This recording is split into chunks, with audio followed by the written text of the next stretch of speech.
Thank you, Sarah. Good evening and welcome to the Westwood Board of Appeals. My name is Jack Lally. I am the chair.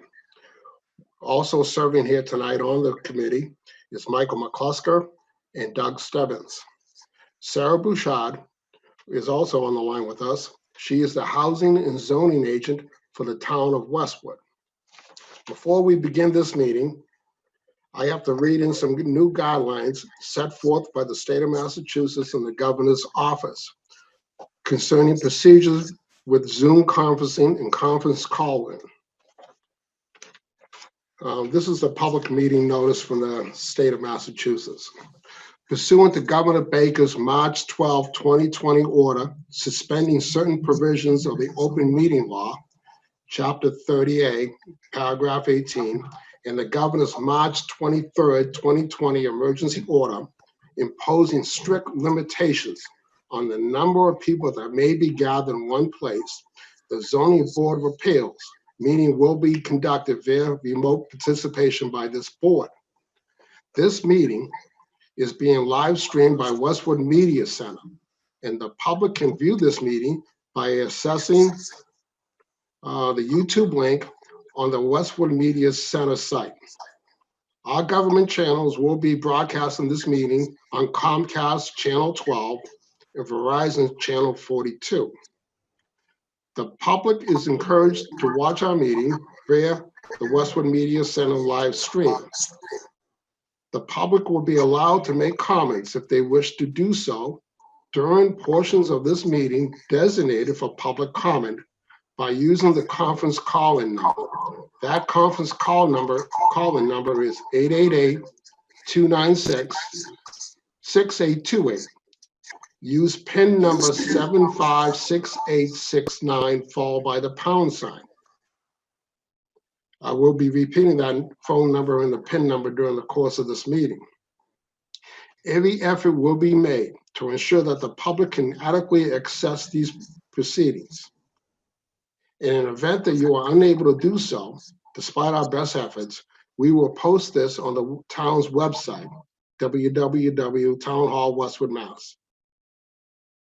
The video recording and transcript will be made as soon as possible after this meeting. With that said, we just have some guidelines here for this video conference.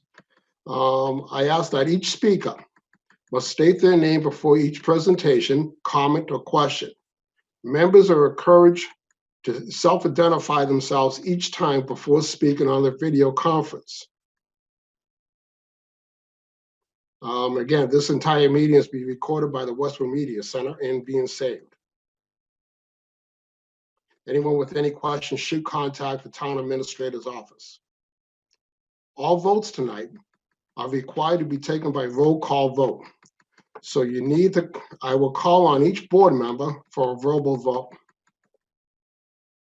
At this time, I'd like to confirm that all the board committee members are present. Doug Stebbins, are you present and can you hear us?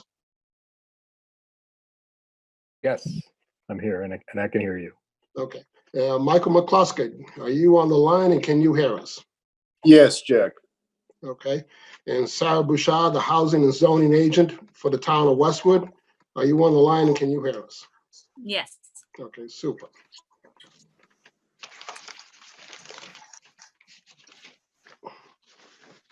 The procedures for the Westwood Zoning Board of Appeals are as follows. The legal public notice will be read into the record. The applicant or their representatives will then make a presentation to this board with evidence, testimony, or information. This will be followed by questions from the board members. The hearing will then be open for public comment on this application. The hearing will be closed and a decision will be rendered by this board. A supermajority of 3 votes is required for the approval of any application in front of this board. You need all 3 votes. Majority does not rule. All applications will be decided on its merits as it pertains to the Westwood zoning bylaws. The Zoning Board of Appeals reserves the right to continue any hearing or so that we may consult any other department in the town, legal counsel, or seek out experts in the field. At this time, I ask everyone to be sworn in, to promise to tell the truth, the whole truth, and nothing but the truth. I do. And with that all said, we have 5 applications for tonight. We're going to take them in the order that they were received by the zoning board. The first application is 101 Jack, if Willard I can Street. interrupt. Sorry, I just want to make a request to Sure. amend the order on the agenda. We have received a request from the applicant at 405 Washington Street. It was a written request. I distributed it to you late in the afternoon, so you may not have seen it, but the applicant has requested to continue the hearing to the ZBA's June meeting.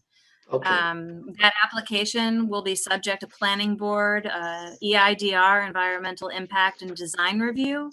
It is not yet scheduled. It will likely be scheduled for May. And given that, the applicant and I support this recommendation and I support this request to continue this hearing for 405 Washington to the June meeting. So Okay. I just wanted to mention that now, just in case anybody's tuned in for that application, that they, can back to their Wednesday evening. Okay. Sarah, do you need a motion on that? I do, yes. Okay. And that's what date in June or May? So that June hearing would be the 17th. Okay. June 17th, Wednesday, I June make- 17th at Carby Street. Okay. I make the motion that the application for 405 Washington Street in Westwood be continued to June 17th, 2020. Doug, a yay or nay on that motion? Yay. And Michael, yay or nay on that motion? Yay. And I am also for that motion, in favor of that motion. So the motion passes 3-0 that the meeting for Washington Street be continued to June 17th At Carby Street, at the Copy Street Municipal Office Building. 7 p.m. Okay, at 7 p.m. Thanks so much. So would that be advertised in the newspaper again? No, so the continuance at this meeting serves as notice. It will be reposted on the website, and if there are any changes to the application, files will be uploaded there. So anybody who's interested in viewing that application as it changes between now and then can stay tuned on the website, but it will not be re-advertised. Okay, thank you, Sarah.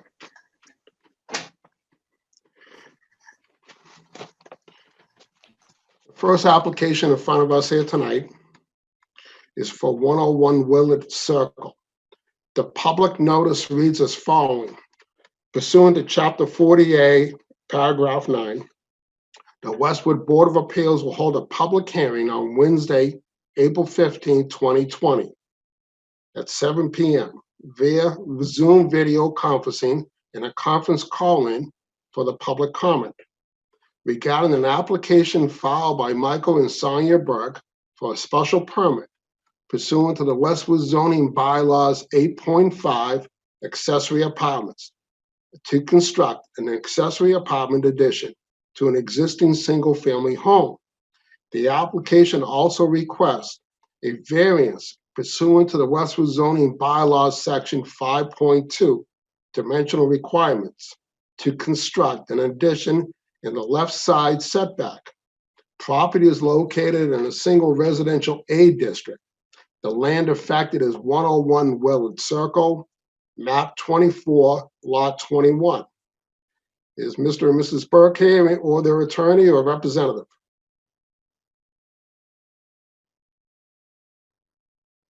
Carl, I can't hear you. So you'll have to unmute yourself in order to speak. So on the bottom left-hand corner of your app, there's a little microphone, and if you click unmute, then we'll be able to hear you. So I know Sonia, Michael, and Carla. Here we are. There you are. Carla, we've got you. I apologize. Okay. Can you hear us also? I can. Yes, we Okay. can. I can. Thank you. Hi. So my name is Carl D'Angio. I'm an attorney and I represent the Burkes in this proceeding. My office is in Waltham and I live in Westwood, so I've only been in front of the board a few times. So diligence, especially in these strange circumstances, and I don't claim to be a technical expert. You'll see that the name Carlo is on there. That's really my son's computer, but we'll proceed. So I represent, Michael and Sonia Burke, but indirectly I represent their parents, who are Ernest and Vendla Margison. And Ernest and Vendla raised their family in Westwood in this same house that is the subject of these applications. Years ago, Michael and Sonia bought the house, and the desire now is for Vendla and Ernest to move back into the house and to do an addition on the house. Vendla, unfortunately, has dementia, Alzheimer's, and so forth. So we've submitted. We're asking for a special permit to allow the construction of an accessory unit so that Ernst and Vendla can age in place, is the term I think they use, with Sonia and Michael and their boys that live there. We're also asking for a variance for the side yard setbacks so that the project can be built in the front of the property as opposed to the rear, for reasons I'll get into, but particularly because of the wetlands back there, which we believe makes the lot unique, and also to provide access to the driveway for Ernest and Vendla as they age. So we've submitted letters from Vendla's doctor and nurse practitioners that discuss the benefits of having familiar surroundings when one is elder who suffers from Alzheimer's or dementia. And I don't think it's an overstatement to say that when Westwood enacted this provision that allows folks to seek a special permit for an accessory unit, this is sort of the exact scenario that was envisioned. Sonia has submitted a number of letters from neighbors in support of the project that I trust maybe you've had a chance to review. I think there's 9 letters all in favor, especially a detailed letter from their neighbors to the west, Alexandra and May Zaprowskis. I hope I'm pronouncing that correctly. So the Zaprowskises, it seems they would have perhaps the most right to object to the project, but instead are urging the board to approve the relief. So speaking to the special permit alone, clearly, as I said, Ernest and Vendla are sort of the poster children for the accessory unit, and the letters reflect that understanding, especially knowing that the folks have all lived in this property for decades, and Sonia graduated from Westwood High School. I won't say the year, so she won't be mad at me, but she's been there for a while. The plans for the property have been submitted, and we have the builder, who is also my neighbor, and we have the architect as well to answer questions. But before we get into that, I would like to say that the house will, the provision as far as the special permit meets what the ordinance requires. And by that, I mean, that will continue to look like a single family house. The entranceways are correct.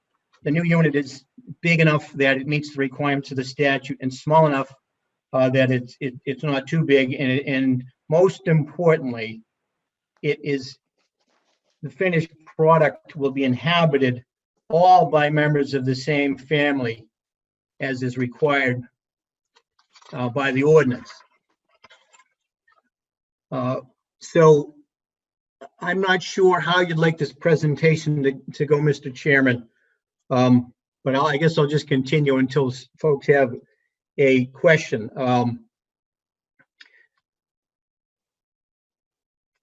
Let me hold on. If I could ask the Dave Flynn and our Dave Scharf, one of you to describe the project in general, how it will sit on the property and go over the plans? Sure, I can lead with that. That's fine. So I'm sorry, I don't mean to interrupt you, David.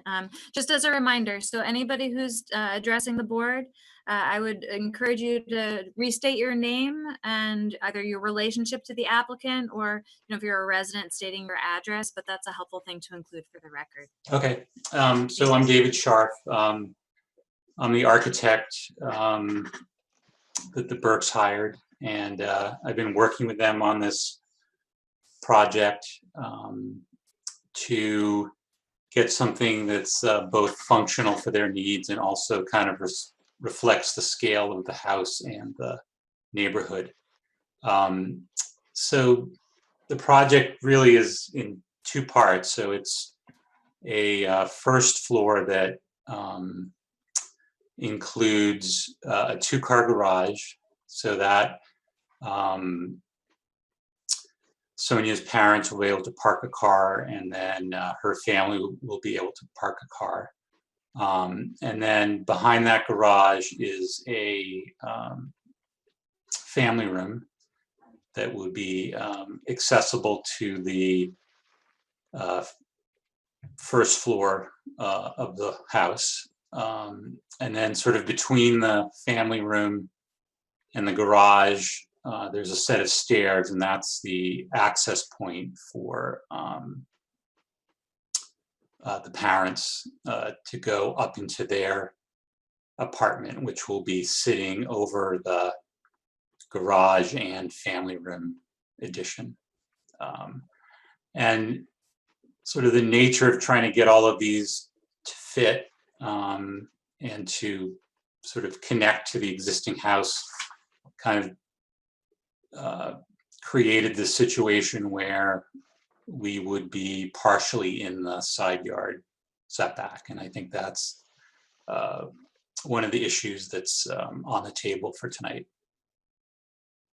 And I can answer any specific questions, but that's sort of the general idea Okay, behind the thank you. design. Thank you, David. What is the square footage of that unit, the accessory apartment unit? I have down. David, do you know, is it 680 feet? I believe it is.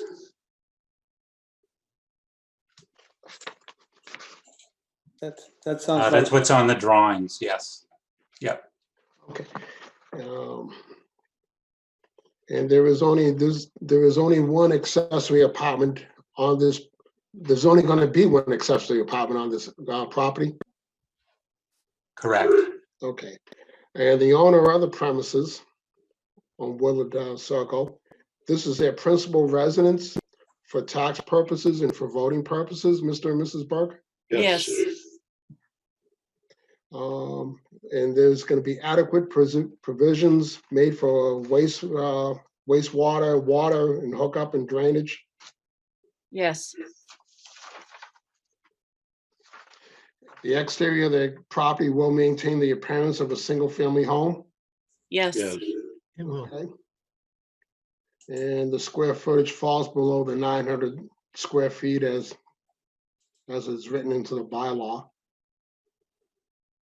And there's adequate provisions for 2 egresses in and out of that accessory apartment. Yes. And all the stairways are going to be enclosed within the interior of the property. Is that correct? Correct. Yes. And there's adequate parking. Correct. Okay.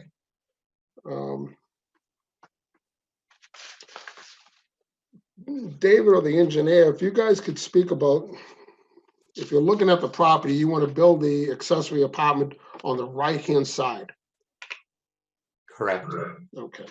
If you can go over, I know the property is roughly a little over 13,000 square feet, but there is wetlands in the back. David, maybe you can inform us of the impact of the wetlands on the building and why it meets the hardship or the criteria for a special variance. So if you're able to look at the site plan, you'll notice that there's a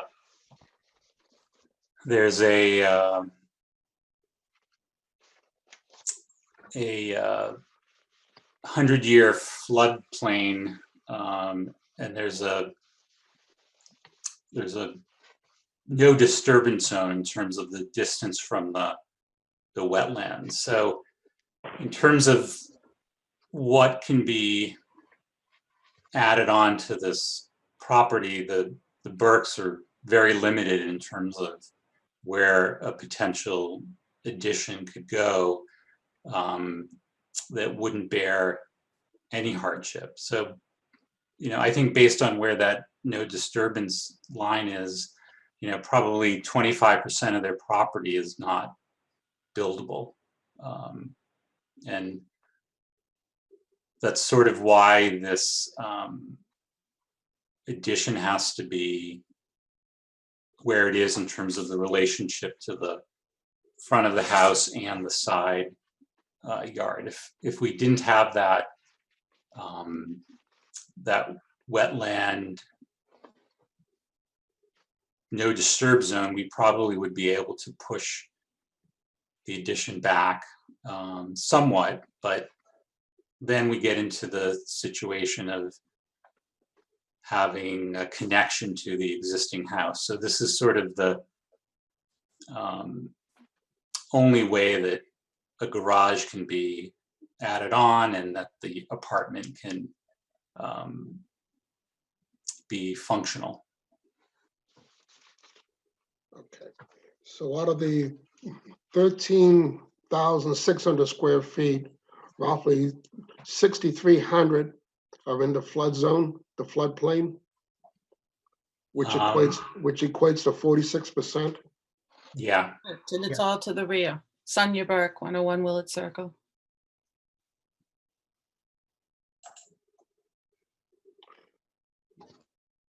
Okay. Yes. And go ahead. Sorry, Mr. Chairman.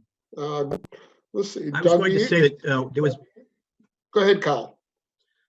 Thank you. There was, first of all, I'm assuming everything that was submitted to the board is part of the record. I just want to clarify to that. There is a letter that was graciously put together by Nora Laughlin, who talks about some of the construction on Providence Highway to the rear, which is the closest to this particular property, and it affects this property significantly. And there's also an opinion letter from Craig Sigonowski, a professional engineer. They talk about the drainage issues, and basically, the zoning ordinance, chapter 48 requires something that specifies or specifically affects this property, and there's doesn't seem to be much question that, particularly over the last 50 or 60 years with the development behind them, this particular property has changed. The topography has changed as it's set forth in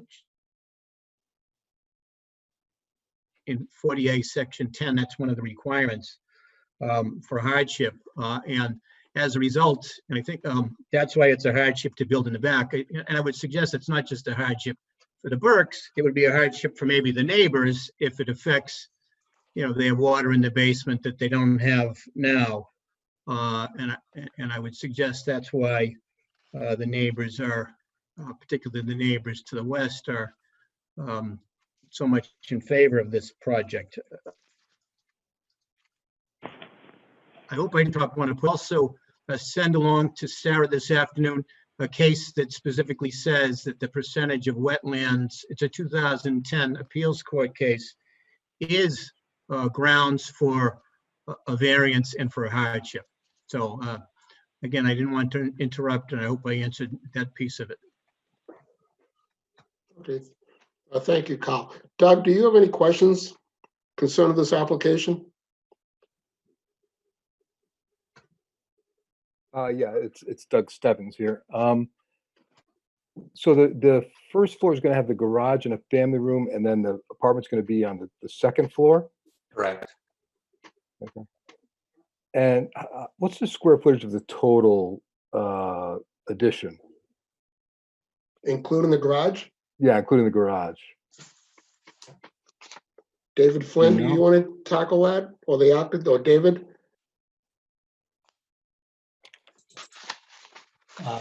So the total addition, hang on.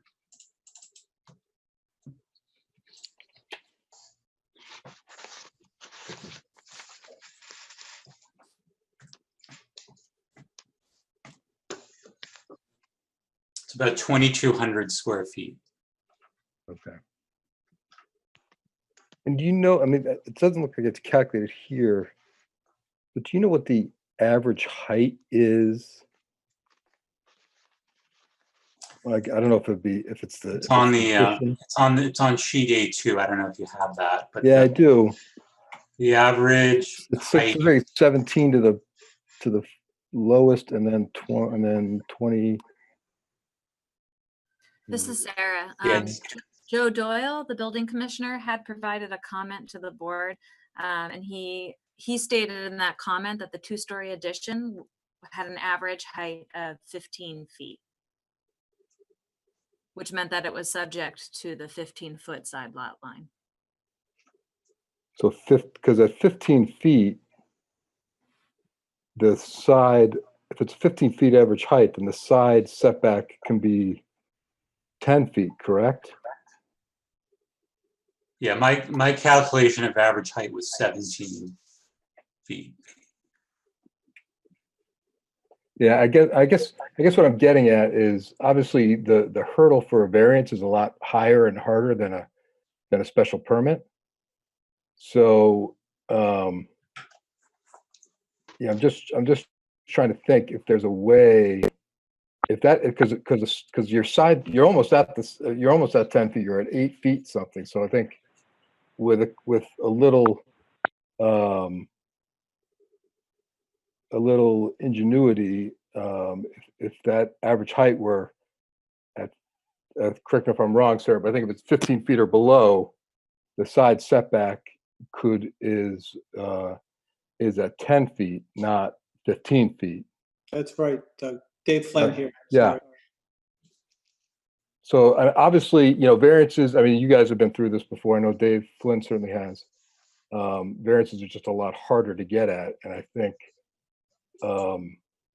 by keeping that height a little bit lower and keeping the setback, moving it just a couple feet in, would make all of our lives a lot easier and avoid the very, very high hurdle of getting a variance approved. It's not a special permit anymore, which is, that rule has changed. So it's put us in a difficult situation. I think I'm well aware of the pain and suffering of dementia and all that. So, and I understand the benefits of having an in-law apartment. I think that's great, and it's a perfect use for it. But I just think with a little bit of work, you could get it so you don't need a variance and make this process just about the accessory apartment, which is a much easier hurdle to clear. Michael McCluskey, would you like to add to this conversation? You have insight? For the architect, David, Yep. have we thought about a single car garage? Would you bring the scope of this so far down that we wouldn't be having this conversation about a variance? Well, I think if we shrink the first floor, then we shrink the second floor, and then we make the apartment too small. As it is, excuse me, Dave Flynn here. If I could mention, that garage is 20 feet wide. So that as is a very small 2-car. It's basically an oversized one car. So you Excuse me, could, Sonia Burke, 101 Willard Circle. Like Dave said, it is an oversized one car, and that allows room for wheelchair, making it more handicap accessible. And the other issue is for the ADU. Not only is there a square foot maximum, there's a 600 square foot minimum that we have to meet. And we're at 680. So it's not going to be a full-fledged two-car garage, if you will. It's going to be for one car and to be able to maneuver and get her over to the chairlift. And again, that puts us at 680, just over the 600 required. So in terms of Does the 680 include the storage space in the back there? Is that part of that? No, no,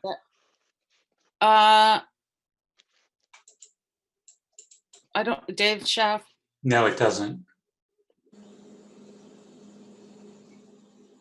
Just the habitable space. Yeah. I guess the question is whether it would even be possible to move the structure back and still have the requisite space needed for an ADU. Well, it's in my opinion, you have, I mean, if you narrow the scope of the size of the width coming off the east side of the house, you've got room to wrap around the back, keeping you outside of the 100-year flood line. I think there's a way we can get here, make everybody happy, and we don't have to look to the variance.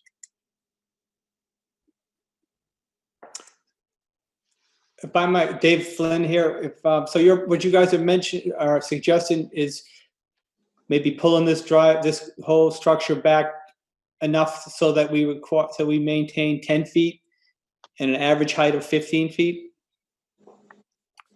Yeah, I mean, you have to check with, this is Doug Stebbins. Yeah, you have to check with Joe Doyle, but I think that would, something like that, where if it's average height is 15 feet and you're 10 feet off the side lot, then you wouldn't need a variance at all. It would just be a special permit about the accessory apartment.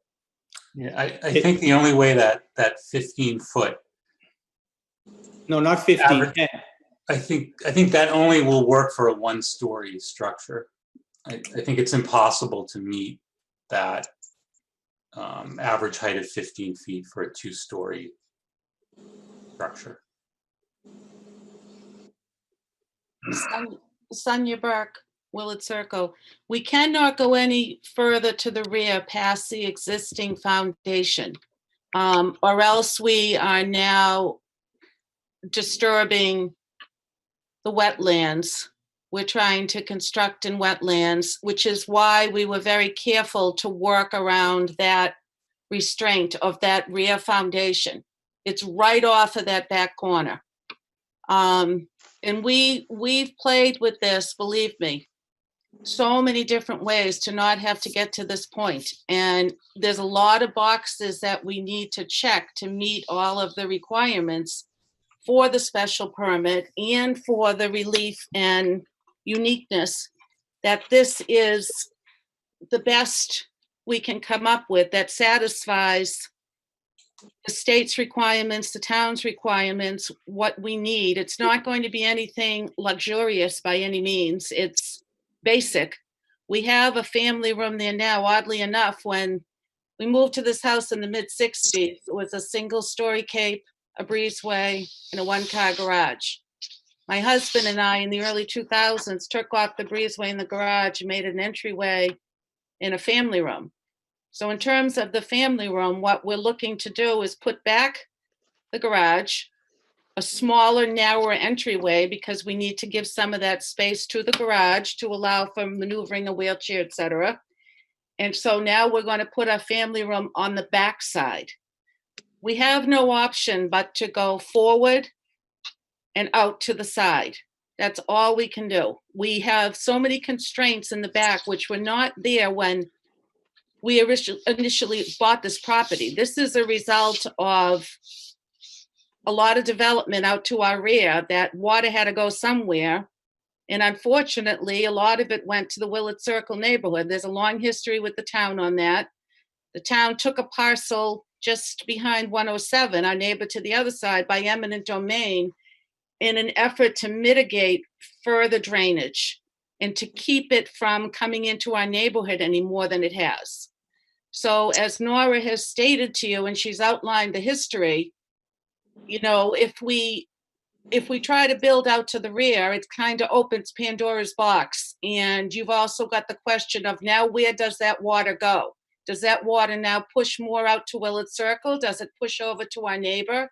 What happens? And our neighbors said, we'd rather have the corner of your garage a little closer to our property line than end up with water. And they don't want to sit in their backyard and look at the side of our building either, and not have view of one yard to the next, if you will. So I think, you know, there's a lot of Can I just ask a question? circumstances here. This is Doug Stebbins.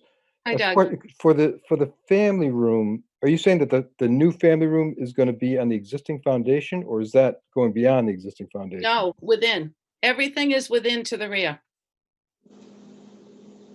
I guess I must be looking at a different plan, because I'm looking at A1 that has a red outline. That's the Oh. old family room. I'm sorry. Yeah, that's the I'm saying the what? old, but the new family room is going out further back, right, than the existing family room? No, Yes. Yeah, I think according to this plan, it is. It's not on the same footprint as the existing family room. No, there's a 2-foot cantilever off the back. that's the only way we could get the width and not extend beyond the foundation. Dave Flynn or the other David, you want to chime in? What's your question, Dave? I mean, Doug?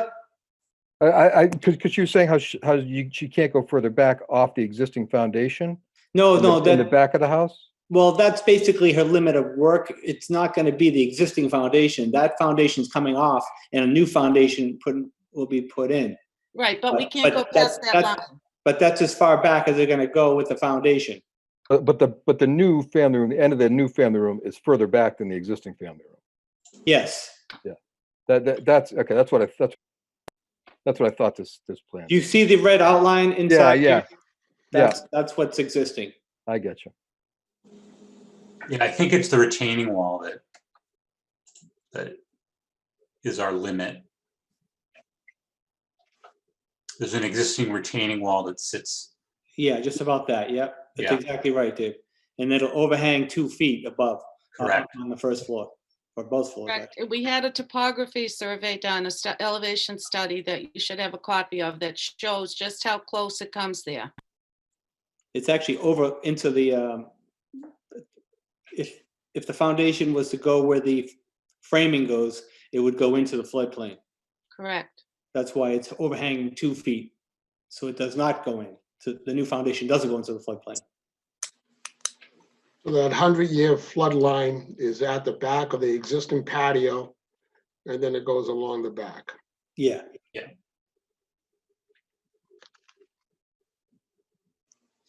You know, it's really frustrating for us as homeowners too, to have this piece of property and basically have 50% of it all to the rear kind of unusable. We can't do anything with it. And like I said in my application, our application, you know, we've been residents of the town for 50-something years. We never thought this was going to happen with my parents, and financially, this is what needs to happen. I care for my mother. The long-term memory is a huge piece of all of this.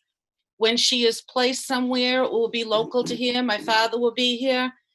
You know, we haven't asked for much, and now we need some help from the town. And we've tried very hard to put our heads together and come up with a plan, like I said, that checks all the boxes, that answers all of the concerns, that is in keeping with the aesthetics of the neighborhood, that is going to be pleasing for everyone to look at. Everybody has seen the plans, our neighbors, they're all very much in favor of it. They all know my parents, recognize what the issues are. There is no neighbor opposing.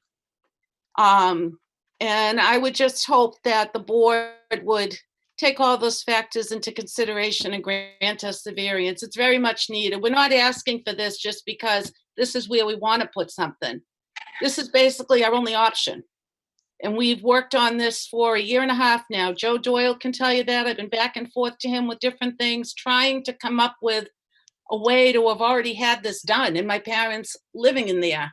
It's very tight quarters here right now, especially with the quarantine and one of the other kids back home. We're just trying to do the right thing. We're not asking for anything, any extravagance, any fluff.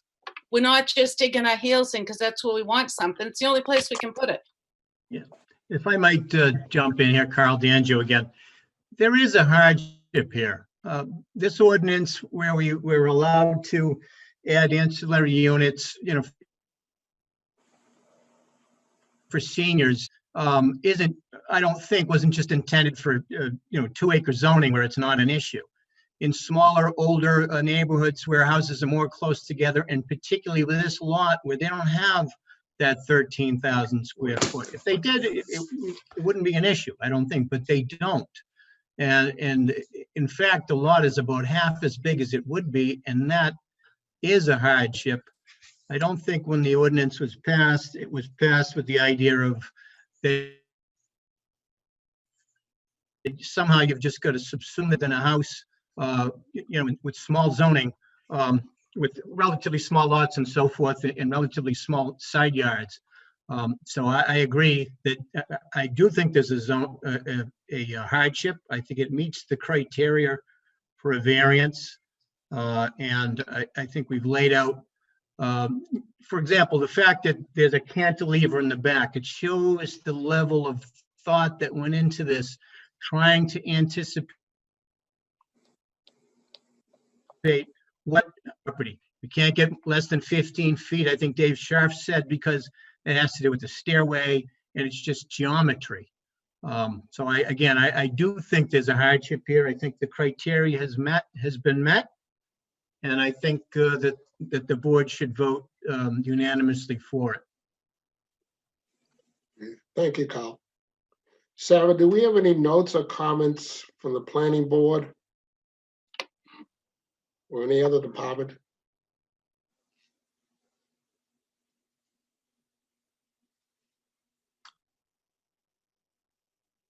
We do not. So there was a note from the building department on this particular application that just restated, what zoning relief was necessary. But I do not have any other comments from town boards. Okay. David Flynn, do you have any other additional comments, or David Scoff? No, just to reiterate what Sonia was saying is, they've really worked this almost to any angle they could, and it's just come down to this, that we really don't have anywhere to go but where it's going, without and trying to keep in keeping with the size of the unit and the scope of it, because this has to be functioning for them. They need to have their space, and we're at 680 now.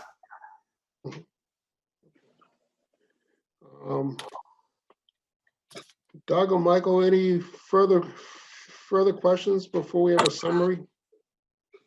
Carl, did you say you have some case law that pertains to this? Yes, I provided a case earlier today. And I emailed it to Sarah. It's Lamb versus the Taunton Zoning Board of Appeals. And in that case, there was a variance that was denied to court. The trial court denied a variance because the judge believed at that point it was an issue of how much of the property was dry and how much was wet, basically a percentage type of issue like that. And the trial court judge said that he dismissed the variance because it did not relate to, quote, soil conditions, shape, or topography, which is exactly the language required by 48 section 10. And the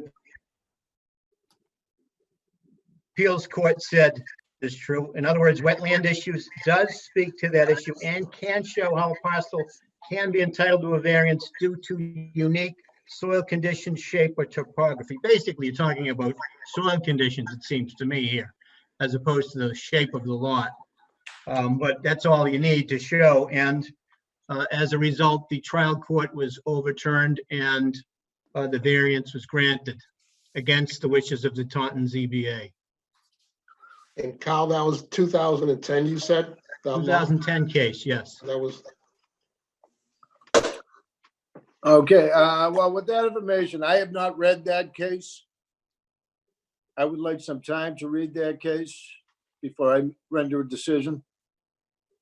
In the meantime, David, I was wondering if maybe you could maybe take one more run at possibly narrowing the encroachment of the setback and maybe adding a little more behind the back of the house along the line of the floodplain.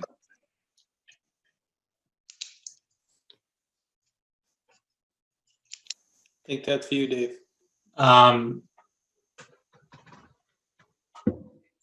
Yeah, I think that we can't go out. I mean, I guess we'd have to get, I guess it would be a conservation commission issue for us to expand past the. No, I'm not asking you to expand past it. I'm asking you to maybe take into consideration the land you have available behind the house and say like an L-shaped pattern wrapped around the house from the east side, the west side rather. Yeah, I think this is Doug Stebbins. There's been a lot of conversation about the accessory apartment and that there's a lot more going on in this edition than just an accessory apartment. You know, between the garage, the family room, the accessory apartment, the storage, there's a lot going on that maybe some of that has to give. But again, you know, the rules have been changed and they're kind of handcuffing us a little bit. That's why variances are just a lot harder to come by. And I think I'm sure Sarah and the team has probably mentioned that it's not a special permit. It's different, and certainly an accessory apartment special permit. We grant those regularly, so that's not a big deal. But variances are just different, especially when it's a full structure encroaching on a side setback going from 13 feet to 8 feet. It's just a different sort of animal. So I don't think it necessarily has to be. I think depending upon the height and the setback, there's probably ways to get there, but you might have to, some of these equations, some of these four components, the garage, the family room, the apartment, and the storage, some of that might have to give. okay. This is Sarah Bouchard. I just want to kind of check in on process here just for a moment. So you do have two applications before you, and you do have to take votes on them separately. So what I'm hearing the board discuss is that they're comfortable potentially holding a vote on the special permit, but not the variance. So certainly talk about that if that's an inaccurate assessment of where you're at, but you do need to hold two votes, and it's okay to hold one and not the other, or continue both. We also, when you're ready, need to open this hearing up for public comment. So let me know when you are ready to do that. We will be conducting public participation for these hearings via conference call. So if anybody is watching this at home and they'd like the opportunity to participate, when we're ready, I will give you the conference call line and I will open that up to the public. And they can ask questions that way. But I defer to Jack to determine when the board is ready to open up this hearing for public comment. Thank you, Sarah. Two different notes here. The telephone number for the public comment line is 888-296-6828. Enter PIN number 756869, followed by the pound sign, and you'll be asked to state your name. My take on this application, I have read the letters from the Longfellow Primary Care, and from the Brigham Women's Hospital. I have also read all the letters in support from the neighbors. I reach out to my two fellow board members here. I have no problem continuing this hearing, and maybe I don't think anyone here has a problem with the accessory apartment. It's just with the variance. But I would like to maybe have town council weigh in on this variance as it pertains to that Taunton law case back in 2010 for his review and his opinion and how it relates to this land. Doug or Michael, any comments with that? I agree 100% with you, Jack. There's no, I don't see, I mean, I have no problem with the special permit for the accessory apartment. I'm fine with that. It's the variance. It's a high hurdle that is very difficult to reach. But I just want to make sure we dot our i's and cross our t's before we make any decisions here tonight. Okay, thank you, Michael. And Doug? Yeah, I concur. You know, I'm conceptually fine with the accessory apartment. Again, I think it'll you know, if the plans change, the layout of that will change also probably. But I think it would be great if there was a plan that did not. I think there's enough flexibility here that maybe we can come up with something that does not necessitate a variance. Okay, so with that said, sir, why don't you have town council review that appellate court's decision, his interpretation of the wetlands as it relates to this case, and we'll continue this hearing to a future date for both the special permit and the variance, and maybe the architect and the builder, Dave Flynn, can review their plans and maybe get a little creative to please both this board.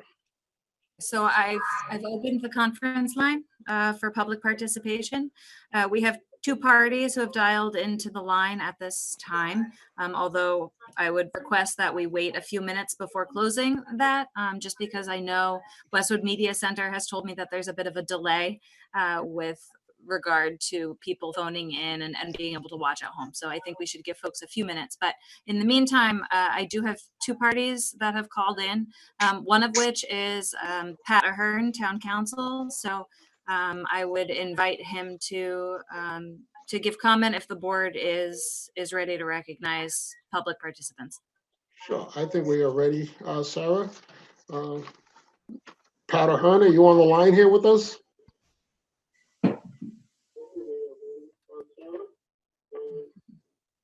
Pat, can you turn up your volume?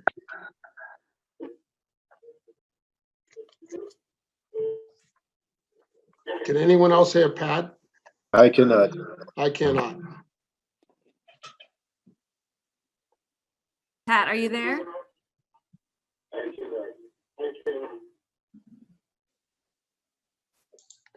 Sarah, why don't you have Pat maybe recall in?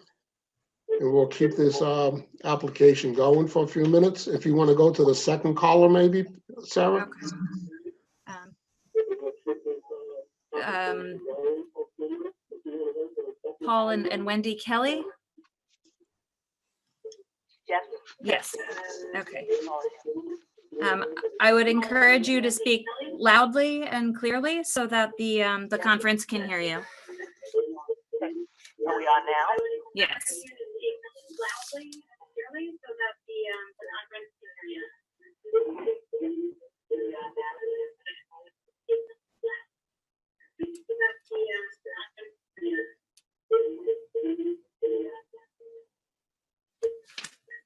Yes.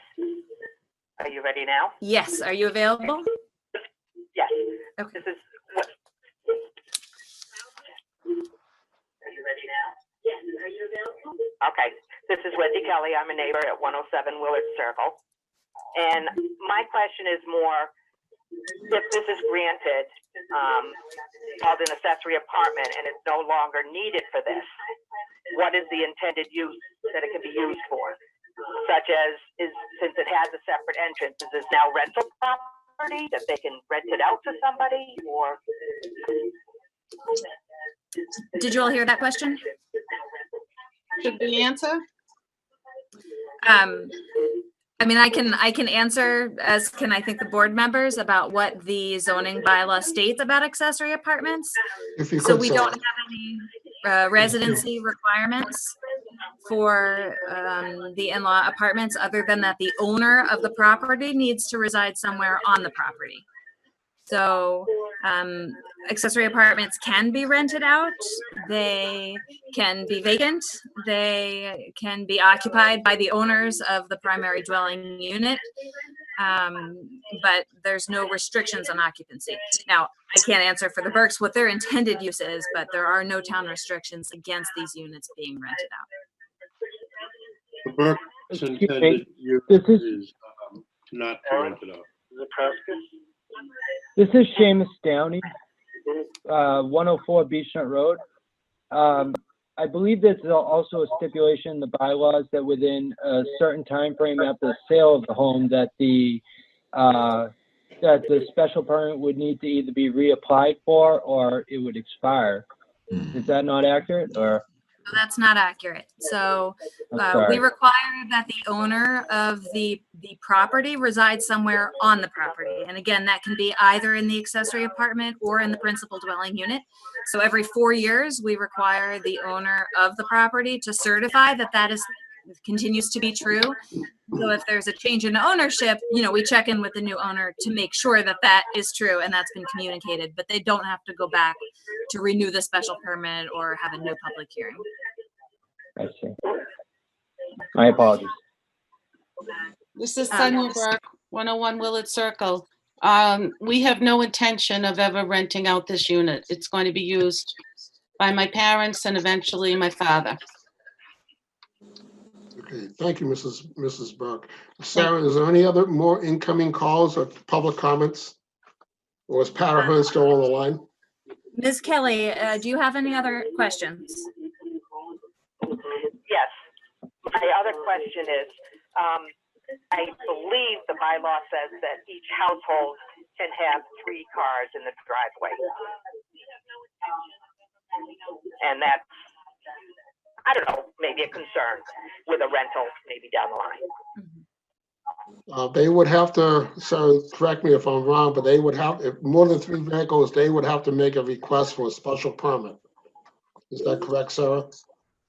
Yes, if the intended parking is set to exceed the requirements in the bylaw, then they would need to return to the ZBA for additional approval.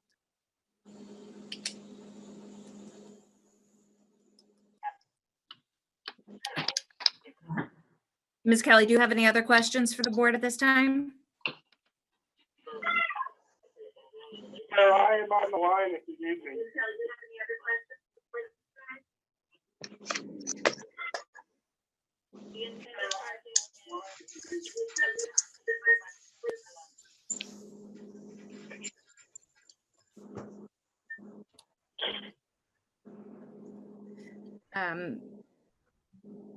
I believe the Zabrowskis have signed into the conference call. Is that correct? Yes. Hi, my name's Alex. Yes, this is Paul Kelly now. And my question is, will the driveway change and get larger for water runoff? Okay, sorry. Paul Kelly had asked if the driveway is set to get larger and if there are plans to address water runoff. Driveway will not get larger.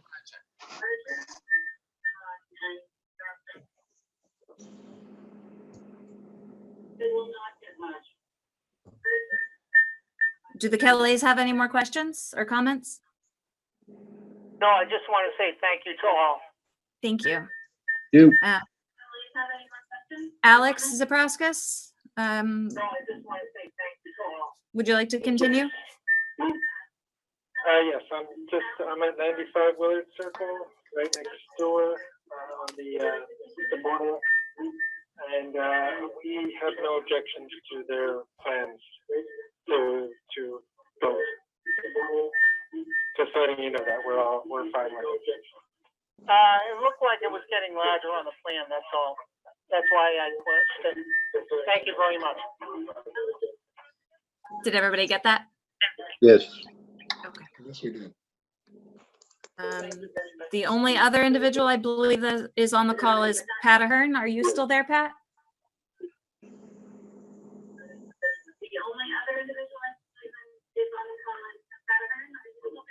I am.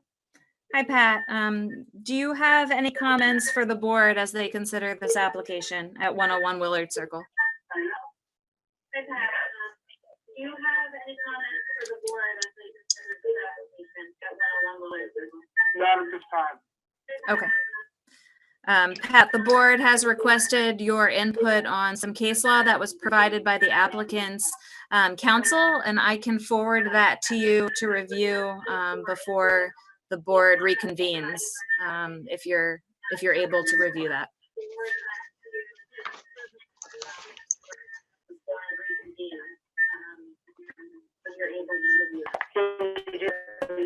Yes. Okay. All right. Is there anybody else on the conference call that wishes to address the board in regards to 101 Willard Circle?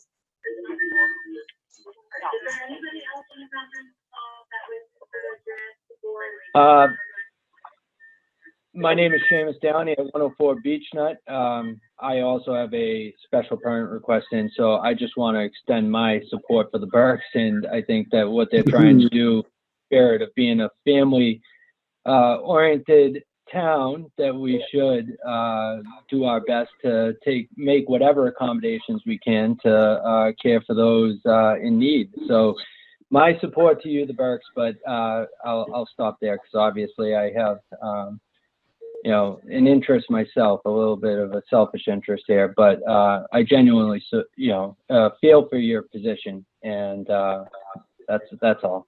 Okay, Thank you. Yeah, do you, I'll wait for your guidance to close the conference call line and declare the public comment portion. Public comments, we will close the hearing. Sarah, what would be the next available date if this hearing is continued? May 20th. And Michael and Doug, are you happy with that date, May 20th, to continue this hearing on both the special permit and the variance? Yes. Yes. Okay. So with that said, the hearing closed. I make the motion that the application for 101 Willard Circle be continued to May 20th, 2020. Doug, are you in favor of this? 50 Carvey Yes. Street at 7 p.m. Okay, I'm sorry. 7 p.m. at Carvey Street Municipal Office Building. Doug, you're in favor, you said? Yeah, Yes, I'm in favor. And Michael? I'm in favor. Okay, so the motion carries 3-0, and we'll see you on May 20th, 2020 at 7 p.m. I have one question, please, Sonia Berg. Hi. So for May 20th, will we have opportunity prior to that to hear what Pat Ahern's thoughts are on this case that's been established prior? And if that is enough to issue the variance, we don't want to go through, I mean, I don't know that we can come up with something smaller, but how do we wait to see what Pat has to say about it? Sonia, I would suggest you try to come up with something. We're working from both ends, and we'll see where we are at on May the 20th. But I suggest we try to come up with, a little change of plans. Any comments that are provided to the board in advance of that hearing, I can circulate as allowed by town council. Okay. Thank you, Sarah. Okay, thank you, folks. And that concludes the hearing for the first application here tonight. Thank you. Thank you. Thank you. Thank you. Just give me 1 minute here to get organized.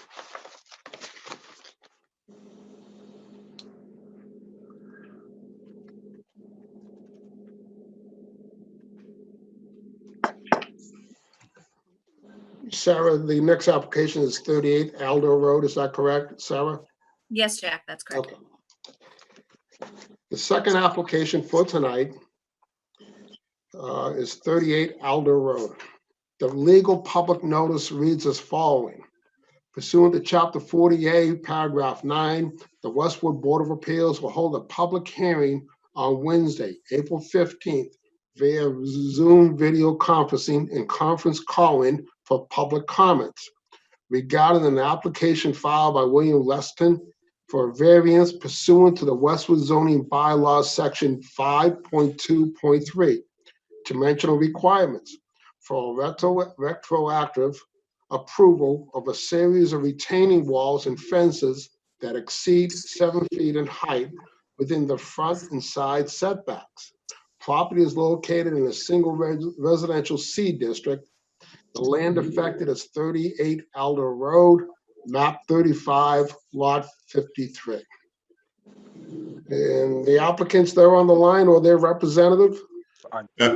The applicants are on the line. Unfortunately, Mr. Chairman, there's something wrong with my video. I believe the audio is okay, but if somebody can tell me what error message 0xA00F4288 does, I'd be happy to find it. Unfortunately, computer technicians are not essential personnel apparently right now. But anyway, I discovered this morning. I never used the camera. As a matter of fact, I used to have a piece of tape over it, but I was we did a dry run for the video, and I kept going around and around and around, same error message. But let me start off my name is Edward J. Richardson. I'm an attorney at law. My office is at 339 Washington Street in Dedham, Massachusetts. And I had earlier submitted a memorandum in support of this application for a variance. But before I start in on this, let me say what the variance is not about. There is no request to increase any living area at all. We're strictly seeking relief from the definitional issue in the Westwood zoning bylaw, requiring that certain structures, any structure over 7 feet in height, is defined as a structure triggering the setbacks. In this particular case, what's involved here is two short retaining walls of approximately 2.5 feet height each, topped by a 5-foot fence, which surrounds Mr. Leston's swimming pool. I had spoken to the building commissioner, and the building commissioner pointed this out. His opinion is that you have to aggregate those three items together: the 2.5 foot retaining walls and the 5-foot fence. And he determines that, as far as that is concerned, that is one unitary structure, which is approximately 10 feet high, therefore triggering the setback requirement. This is all triggered because of the topography of the lot. I had luckily found an old Google Earth screenshot, which I included in the file, showing that the natural topography of the lot is sloping down from where the swimming pool is. And Mr. Leston had lost a couple of fences over the years because of that natural topography and the downward slope. And when he was he was expanding his cabana in 2018, pursuant to a duly issued building permit, not requiring any relief.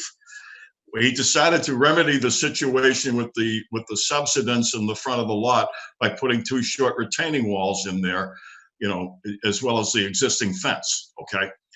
Now, when the building inspector came by to give the final inspection on the cabana, he said, "I believe that you have just created a structure which requires setbacks." We submitted an as-built plan showing the nature of the structures we were talking about. As I said, two short retaining walls and topped by a 5-foot fence. And the slope of the land is about a 5-foot slope. All right. And what Mr. Leston sought to do was to basically stabilize that slope and put the fence on it. Again, we're not talking about any additional living space at all. No garages, no other buildings being built here. This is strictly dealing with the topography and strictly dealing with the definition of the word structure contained in the Westwood zoning bylaw. If he had had the 2 retaining walls and didn't put a fence on top of them, that would have added up to a total of 5 feet. And that would have not have been considered a structure. But you put the fence on that, which you're gonna need around a swimming pool, and then according to the building inspector's determination, that constitutes a structure, thereby triggering the setback requirements in the Westwood zoning bylaw. I believe that the criteria for issuance of a variance under 40A section 10 are met in this case. The thing that causes the hardship is, of course, the topography of the land. All right. Now, how do you deal with that? I suppose you could put riprap on there to stabilize it, but that doesn't look that good. And he chose to stabilize it with 2 small retaining walls and leave it at that. And what we have is I also submitted pictures of the side view and of the right side view and the left side view, and also the street view of the retaining walls and the fence. And as I said before, the old screenshot from like I think it was 2014 or so shows what was there before. I submitted, I believe, 4 letters from neighbors who are in support of this. And as I said, and I stress one more time, that we're not talking about adding any usable or habitable space, no garage, no living space, no nothing. Strictly we'll come right down to it, strictly landscaping when you come right down to it.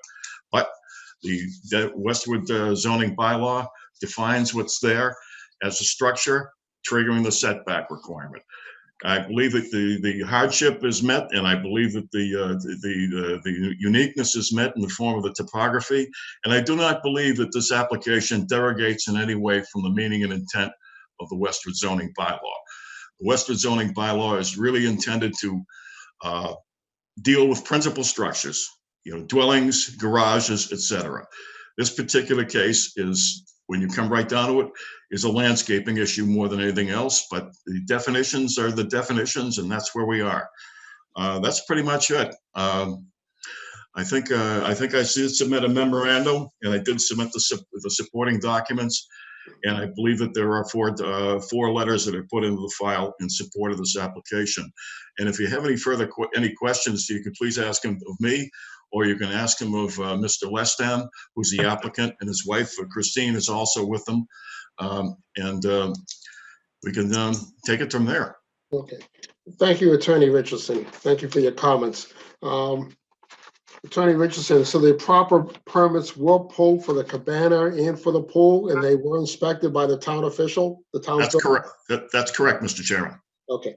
If those 2 walls were not built, would that undermine the integrity of that pool?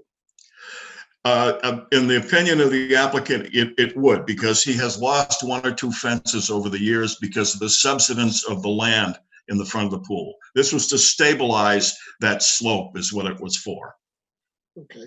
And of course, a fence around a pool is required by town law and I think state law also. Is that correct?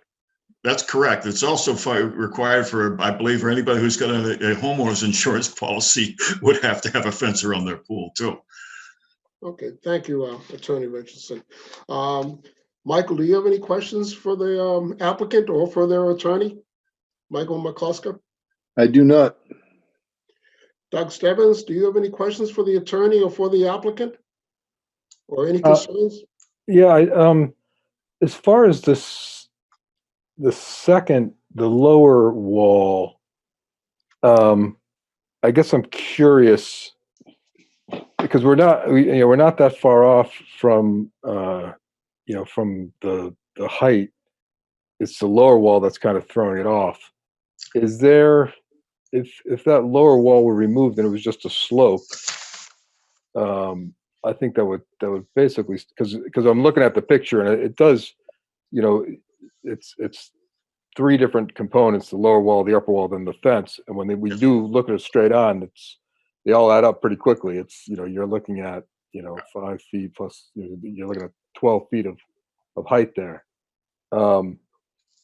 Would removing the lower wall and just going back to the slope that was there before, you'd still have the fence structure stabilized. Is that, again, I'm, you know, variances are just a different animal, and you know, they're hard to approve. So I'm trying to think of options of getting there without having to go that route. Oh, Mr. Stebbins, the problem is with the lower wall, the building inspector determined that the 2.5 feet on the upper wall plus the 5 feet, that's 7.5 feet, thereby triggering the structure issue. And that's all what within the setback area. Okay, the lower wall is only another 2.5 feet. This is really a landscaping issue. What is more attractive and what is more stable? And the building inspector has also determined, in his opinion, and I differ with him on this one, but I decided that it'd be better to go for the whole thing rather than take a piece at a time. His opinion is that both walls have to be considered as if they were one structure together with the fence. In other words, the whole thing is, in his opinion, is one structure. And rather than my interpretation initially was that, yeah, I could see that where it says the 5-foot fence on top of the 2.5 foot wall, upper wall, is a structure within the meaning of the bylaw. But my opinion was that the front wall, which is about 4 or 5 feet in front of the upper wall, is not part of the structure, but it was his determination that the entire thing was one unitary structure as far as he was concerned for setback purposes. I would respectfully submit to the board, however, that since we are not dealing with adding any habitable space or adding any garages or any other usable space here, and all permits for every structure, every usable structure have been issued and are in place, I would suggest this is more a landscaping issue than anything else. I've seen this happen before, and it's the reason why this happens is the way the Westwood zoning bylaw defines the word structure. It aggregates all of the things together and says if you go over this particular height, you know, the fence on top of the retaining wall is considered one structure, and in the building inspector's determination, the front retaining wall is considered part of that one structure. So that's why we're here. It's basically, I would respectfully submit, it's more a landscaping issue than it is a zoning issue when you come right down to it. It's just the way the word is defined in the zoning bylaw. Yeah, and I mean, the view, when you look at the pictures and when you drive by it, it does, you know, I can see why he considers it one, because it looks, yeah, from every angle, it looks like it's one big structure. So the fence is what you said, 5 feet, and then 2.5 feet for the first wall, then 2.5 feet for the second wall, right? That's correct. So I guess my question is, at let's assume it's 7.5 feet, the fence, the first wall, right, and then a slope, and if you fill that a little bit, you get to 7 feet. Problem solved. And then you also don't, looking at it from the street, you've got a 7-foot view. That's true. And again, just trying to think creatively as to how to do this. It's not, you know, I hate, it's always tough when it's already built. You hate, you know, obviously, you know, if this was in front of us before it was built, it'd be a lot easier. But you just try to think creatively as different ways to skin this cat. Well, Mr. Stebbins, I believe that the demolition of the front wall really wouldn't accomplish any purpose. I don't think it'd be any aesthetically improvement at all, and it would just destabilize the slope to a certain degree. I don't believe that that is really workable. Again, I defer to what the people do when they try to stabilize a slope like this. And Mr. Lestan had experienced loss of part of his fences before because of the subsidence of the front of the pool. But again, that's why we're in here asking for the variance. This came about, by the way, this wasn't a scofflaw situation. This came about when he did what he thought he was doing correctly, okay, as a landscaping issue, but when the building commissioner looked at it, he defined that thing as one big structure as far as he was concerned. And He's the building commissioner. He's the chief zoning enforcement officer of the town. So that's where it goes. Well, what are the landscaping plans for that? What's going to be done? I saw there were a bunch of it looks like arborvitae sort of up on the pool side. What's sort of the end? Mr. Lestan can answer that, but I believe I went to the site myself. It is grassed in now. Obviously, the last time I saw it was back in there was some snow on the ground, as a matter of fact. But I believe there is shrubbery on the top of the second retaining wall next to the fence. Mr. Lestan can probably describe that better than I can. Yeah, we thought just to soften the look, we would put flowers there, perennials preferably. I'm not a gardener, perhaps, but it's just flowers. Nothing more than that. As for the other thing to note, so if you look at the plot plan, you'll see the word EX, and I think that means existing. Is that what it says? Anyhow, what was there? What you see today was dirt and rocks before.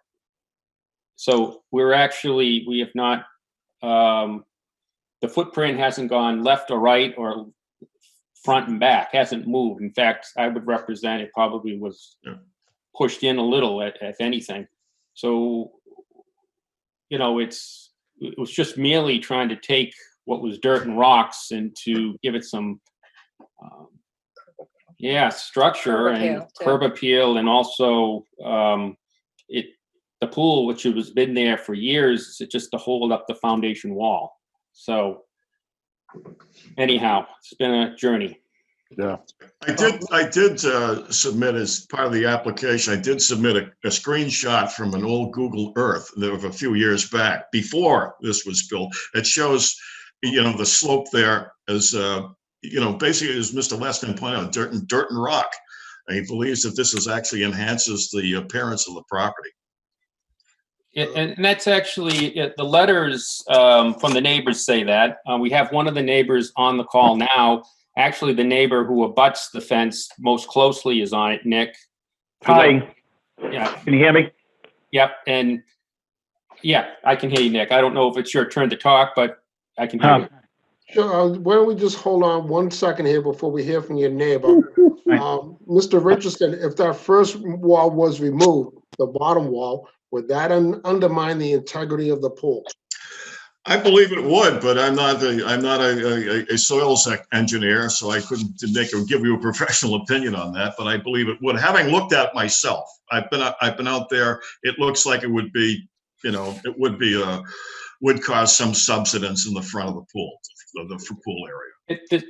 I was told by the contractor, the slope of the brick, once you get over a certain height, you can't go any higher. I mean, it would have to be a whole different brick. It would be a huge wall. First of all, you'd be looking at, and we were trying to soften it. By the way, like I said, the footprint hasn't changed, but now you're talking about a much different block. You're talking something that you would see at a commercial place, huge blocks. It would be that kind of the grade would be straight up. Well, I think what we're getting at is the first wall, take out the second wall, and then backfill it with soil, kind of like you had before, so it'd be a steep slope up to that first wall. Mm-hmm. That way you have the fence and just the 2 feet of the first wall, then you're 7 feet. I could get an engineer, but no, that's where the problem came in. It's that second tier, they each perform their own support of that wall, and now you're residing on the dirt that was moving, and I've lost 2 fences already is at the top, and you need a solid base. Now, I'm not an engineer either, as Ned just mentioned. He's not one. I was looking just to make sure the footprint didn't go anywhere. It's smaller by a foot or so, but at the same time maintain the structure. And when it was somewhat of an afterthought, not an afterthought, but when I replaced the patio, the contractor said, "Bill, I can't put it here. It's the dirt. The whole area is not stable enough. I need to do something here. And that's why that was the beginning of the conversation. I don't think anything of what you're suggesting is on this first tier would be a completely different wall. I probably, from an engineering standpoint, would be a more commercial. The slope would be quite large at that point. Thank you, gentlemen. I'm going to circle back to Doug and Michael in a second. But Sarah, let's open it up to public comment. I'm going to read out the phone number again for anyone in the public if they would like to call in and make a comment about this application for 38 Elder Road. That phone number is 888-296-6828. Then you enter PIN number 756869, followed by the £, and then you'll be asked your name. So Sarah, I'm going to turn it over to you. Is there anyone on the public line? I know the adjacent neighbors on the line who would like to make comments. Hey, Nick? No, he can't hear you. And Sarah is. Hi, this is Nick. Yeah, Nick Tricus on 50 Alder Road, next to Bill. What's your last name and your full address? Tricus, Trakas, 50 Alder Road. Okay. The abutter on the right side is looking from the street. So I'm like most impacted by the the visual of the fence and the wall and all that, and the pool. Yeah, I have no problem with it. I don't really. I mean, if anything, it's it's a firmer structure. It's a better looking. I think that the pool probably was on a little, shaky ground in the front before without this. He built 2 nice retaining walls there, and yeah, it's more aesthetically pleasing, and I don't see I have no objections to it. Okay, thank you very much. Sarah, I'm going to go back to you. Is there anyone else on the line that would make public comments? Georgia, could I invite you to address the board with your question? Yes, I'm here. Okay, could you state your full name and your address, please? Sure. My name is Georgia Kyriakopoulos. I live at 47 Alder Road, which is across the street from the Lestons. Okay, go ahead. I'm just calling to support because I feel that what they have done has been a great improvement to what it was before. It looks beautiful. Before it was just all shrubs and stones, and Bill did a beautiful job cleaning it up and trying to improve the property. And also, I believe, because I've been listening to the whole communication, the wall in the front is set ahead of the retaining wall to the pool, so it doesn't really. I don't really quite understand why it's considered one entity. Thank you very much. I think it's just because of how close they are to each other and the total height, as the Attorney Richardson pointed out at the beginning, that it exceeds 7 feet in total height between both walls and the fence. Sarah, is there anyone else on the line? I'm sorry? I can just add to that to clarify. The building department has traditionally always viewed series like this as one structure, and I can think of a handful of other cases that have come before the ZBA in recent years where you have a wall with a fence on top, and both were considered as part of the same structure. So that isn't without substantial precedent by the building department here in town. Which, yes, I understand that the wall with the fence on top is completely one entity, but the one in front of it, it's literally, when I was watching them being built, it's 2 separate walls, with the second one just having the fence on top of it. That's correct. Okay, thank you. Interestingly enough, if I could interject here, Mr. Chairman, if the first wall was a standalone structure on its own, we wouldn't need the relief in the form of a variance. I'm relying on the interpretation of the building commissioner in treating the entire area there as one structure. If the first wall basically could be found to be not a structure, it's 2.5 feet high at maximum, well below the 7-foot limitation. And then we could, but his opinion was, well, he's going to go for the whole thing. And I'll say, well, we have to apply for a variance for the whole thing. Thank you, Mr. Richardson. Sarah, do we have any other comments from any other department with this application? No, there were no other comments from other departments. Okay. Michael or Doug, do you have any further questions? Hold on, let me just double check with the conference line to see if there's anybody else that wants to comment on this application. Is there anybody else on the conference line who would like to address the board for 38 Alder? Is there anybody else on the conference line who would like to address the board for 38 Alder? Is there anybody else on the conference line who would like to address the board for 38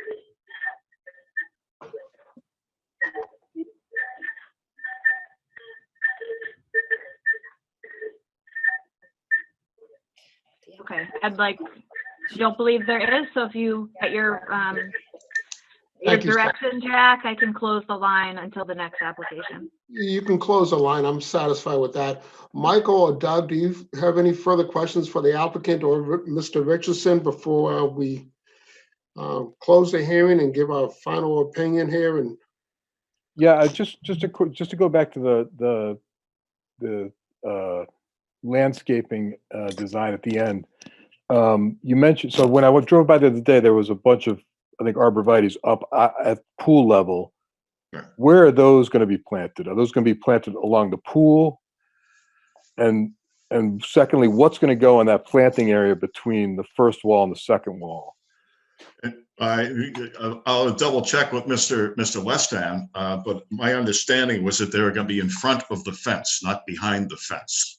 Well, if you look at the arborvitaes you're looking at, there are plants up there and they're planted. Oh, they're already planted. Oh, I thought they were in balls still. No, and I, my intent there is just the privacy. I'm not looking to.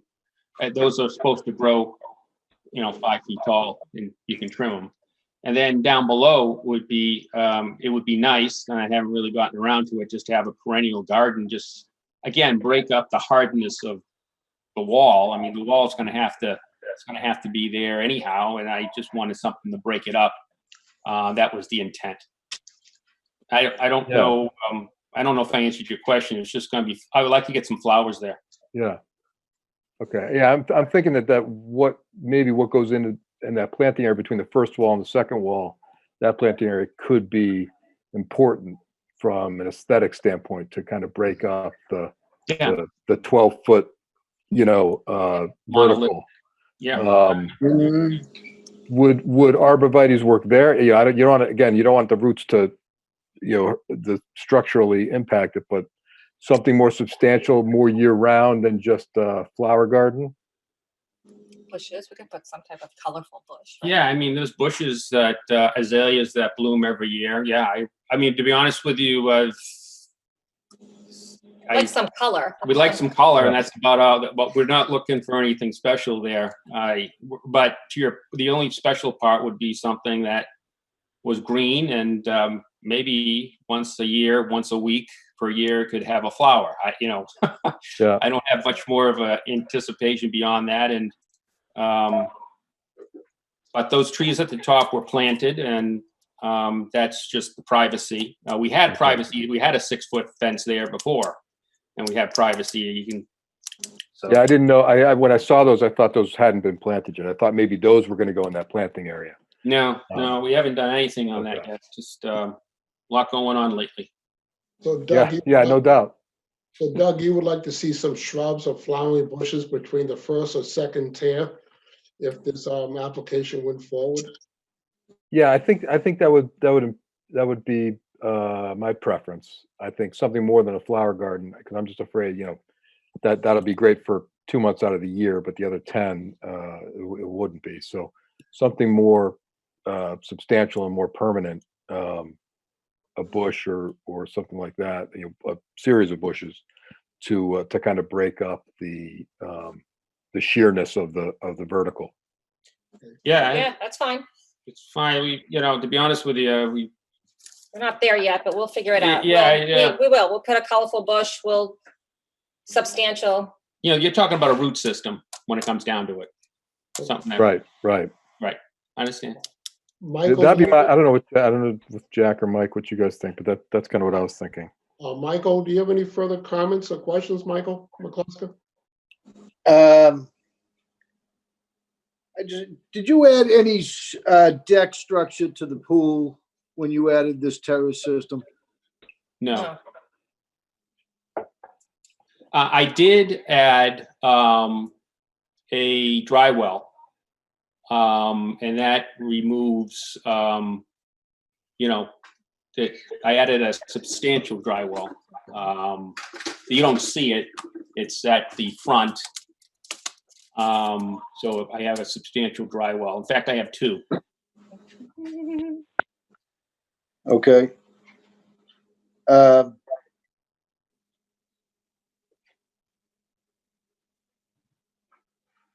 We're gonna have to rethink the structure out front. I'm sorry, how far are we into the setback? The setback is, according to the plan I have, is 23 feet to the first structure, okay? That's from the street, okay? Right. And that's the closest structure out, and it'd be about 28 feet to the second structure. I mean, And it's a I'll 40-foot call setback. retaining wall, And it's a 40-foot setback. Correct. What was it before? Yeah, that just for a comment. So that's where the wall was before. The pictures you see. I didn't build that wall before. The dirt and rocks. That's where it started before. There's no additional patio. There's no additional, and that's where the wall was when I bought the house. So there was an existing wall there. No, just the rocks. Well, Just yeah, that's what I mean. If I just had dirt and rocks and kept it, I would have been fine. But adding concrete blocks is why I'm here. So you added a structure. Yes, that became that definition. This whole structure thing. Retaining wall. The retaining wall. That dirt was there when I bought the house. Dirt and rocks. Mr. Chairman, if I could interject, each one of these things, the fence and each of the retaining walls, viewed independently, would not fall within the definition of the word structure. It could be of right. It's when you aggregate them together that you trigger it falls within the definition of structure. And from a landscaping standpoint and from an engineering standpoint, again, not being an engineer, it appears to me that the stepped terraced retaining walls are more efficient and better looking than a solid wall would be in any case. I mean, you could have a 5-foot wall, which would not meet the definition of the word structure, and then 8 or 9 feet behind that, you got to have a 5-foot fence, which wouldn't meet the definition of the word structure.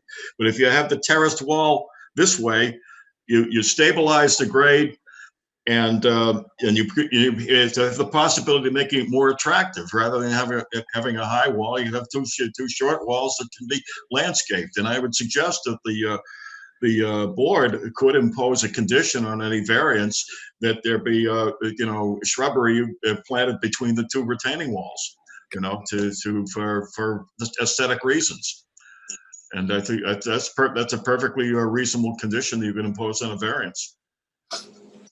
Right. Mr. Richardson, Michael? I understand exactly what you're saying, and I may or may not agree. The bottom line is our the executive of our bylaws and the definitions and the interpretations thereof has already made the defined decision that this is a structure, and that's what we have to work with.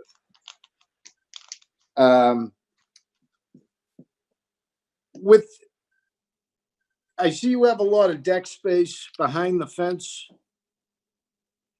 And if we move that fence back off that top of that wall into that space, we could relieve this problem and no structure would have to come down. That's true. Yeah. What fence? A metal fence? The What- fence What is on fence top are you of referring to?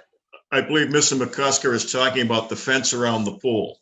The fence that's on The top of black- the second retaining wall. If you were to move that back closer to the pool, then there would no longer be an issue of a structure in excess of 7 feet. Well, That's in concrete though. That's already. I understand, but as it stands right now, you're not clearing the bar of a variance. Well, We just take a foot down. Put a couple of down. the reasons for granting the variance, one of them is obviously topography, all right? And structures and topography are two of the criteria, thresholds for granting a variance. And I believe the topography of the land, and I think what I submitted from the old Google screenshot and the pictures of this, and what does the neighbors say? The neighbors say it's an improvement. And it's a kind of a quirk of the definitional quirk of the zoning bylaw that this isn't regarded as landscaping, it's regarded as a zoning issue. So that's basically what this is. I believe this is a kind of thing. This does not affect the district at large. This is not derogation of the meaning and intent of the zoning bylaw. There is no habitable structure. There's no garage or any other building involved in this at all. It's strictly, fence and retaining wall. Okay. Thank you, Mr. Richardson. My viewpoint on this, that the topography of the land does affect this application, does play into it. I think removing the 2 walls would undermine the integrity of the pool. I have no problems with granting a variance from my viewpoint, as long as there's shrubs placed between the first and second tier. I don't think it would nullify the intent of our bylaws by undermining it on this specific application. I can't speak for the 2 other gentlemen on the committee, Doug or Michael, but that's my viewpoint on it. Doug, you want to make any final statement here before we close this hearing and take a vote? Then I'll go back to Michael. No, you can tell from this and the previous application that variances, it's a higher hurdle, no doubt. So, I think I've heard what I need to hear. I don't feel strongly one way or the other. And again, I think if this was brought to me before it was built, I probably would have said, think of something else and come up with a different plan. It's always a little more difficult when it's already been done. And I know that nothing was intentional, but it makes our job more difficult when the construction's already done. So. But I'm curious to hear what Michael thinks. Well, I feel that as far as the topography, it was sloped land, and I don't feel that there's anything unique about the land being sloped. That's my sticking point. If I could come something unique about this property, be it the soil or topography, I might be able to get there, but I can't get there with just some sloped topography. I mean, that's not unique. A lot of houses have slopes on them. Okay. Mr. Richardson, do you have any final comments here? You can either review it or we can take a vote here tonight. I can't speak for my other 2 fellow committee members, but they seem to be a little hesitant. I would point out that this is not this was something that was not an intentional violation of the zoning bylaw, and this may not be unique, but it is a factor. the sloping of the land and the soil conditions are a factor. The fact that there was subsidence in front of that pool in the past, establishes that. And the fact that the retaining walls, each of those retaining walls is 2.5 feet high. They would not be considered structures under the zoning bylaw. The fence is 5 feet high. That is not considered a structure under the zoning bylaw. It's only when you aggregate the entire project together, which makes it a condition of the structures and the soils, et cetera, that it triggers that issue. And I would also point out that the people most affected by this, the neighbors and the person across the street, said that there was an improvement. I would suggest that Mr. Stebbins' concerns about the landscaping, that might be well taken. I think a condition could be imposed on the grant of the variance that the shrub be planted between the 2 retaining walls or in front of the first one or something like that. But as Mrs. Leston pointed out, the fence is set in concrete, and moving the fence back would basically would possibly eliminate the variance issue, but it would be an expense. That's a hardship, financial or otherwise, as stated in 40A. I believe that the board could find the criteria required in 40A are met. They could vote in favor of it. And I would also submit that even if somebody appealed it, if the board granted it, the likelihood of them being winning would be very remote. I realize there's no such thing as a right to a variance, but I also believe in this particular case, particularly with the fact you're not expanding the building, you're not expanding the habitable area, you're not adding a garage or anything like that. This is strictly landscaping when you come right down to it. And that's, but if the board does not feel that they can make a decision at this time and wishes to consider some conditions to impose on it, I would be favorable to continue it to the next available date. Michael or Doug, do you gentlemen want to revisit this application next month or revisit the location of this wall in Westwood, Michael or Doug? For me, I don't need to revisit it. I strongly recommend that you take another thought and look at moving that fence back and relieving this problem for everyone. I am terribly sorry. I understand how we got here, but that doesn't get me over the bar. And I would also, I guess the other option, which I threw out there originally, was keep the fence where it is, keep the retaining wall, keep the first retaining wall, get rid of the retaining wall closest to the street and backfill that so that go up to the first retaining wall up 6 inches, and then you've got the 5-foot fence, 2 inches of retaining wall showing. I don't know what that does to the integrity of it.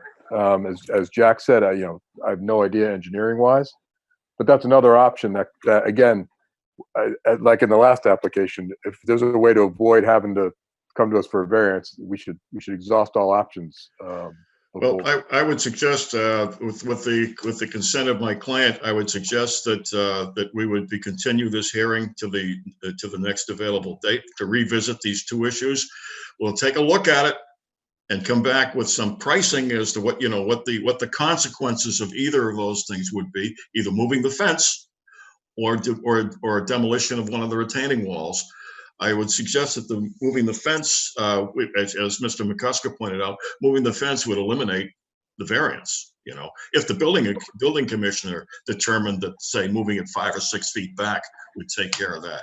But let's get this priced out, see what the consequences are and what the expenses are, and come back to the next available hearing if that meets the board's approval. Okay, thank you, Mr. Richardson. I think maybe you should also maybe go visit the building department and the building inspector maybe with a clarification and what you would have to do. Doug and Michael, you are fine on board with moving this meeting, continue this meeting to May 20th? Yes. And for the record, Mr. Chairman, we would waive any claim for any kind of constructive grant because this was a variance request and the clock is ticking. We opened the hearing. The hearing's been opened this evening, so the board can Yeah, but continue. you still have to get a decision. I mean, it's 135 days, but yeah. So, but anyway, for the record, we'll waive any time limitations. Thank you. Okay, so I'm gonna make the motion that the application for 38 Elder Road be continued to May 20th, 2020. Doug, are you yay or nay on that motion? Yay. Michael, yay or nay on that motion? Yay. And I am in favor of that also. So therefore, there's a super majority of 3 votes, and the application for this address is moved to May 20th, 2020. Okay, thank you. Thank you. Thank you. Thank you. Thank you, people. We'll see you at May 20th. Okay. Thank you.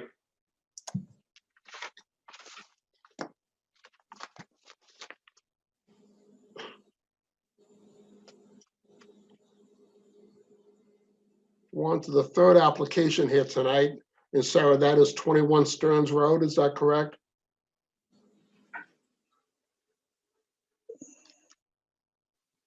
Since Washington Street's been continued.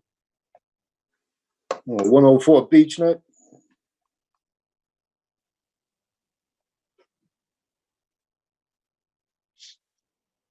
Sarah, I can't hear you. Sorry. Sorry. Was that directed to me? I'm looking at the IQM meeting packet, but if you have the official meeting notice in front of you, I defer to you on taking the order that the official notice has. That would be Beach Nut, Sarah?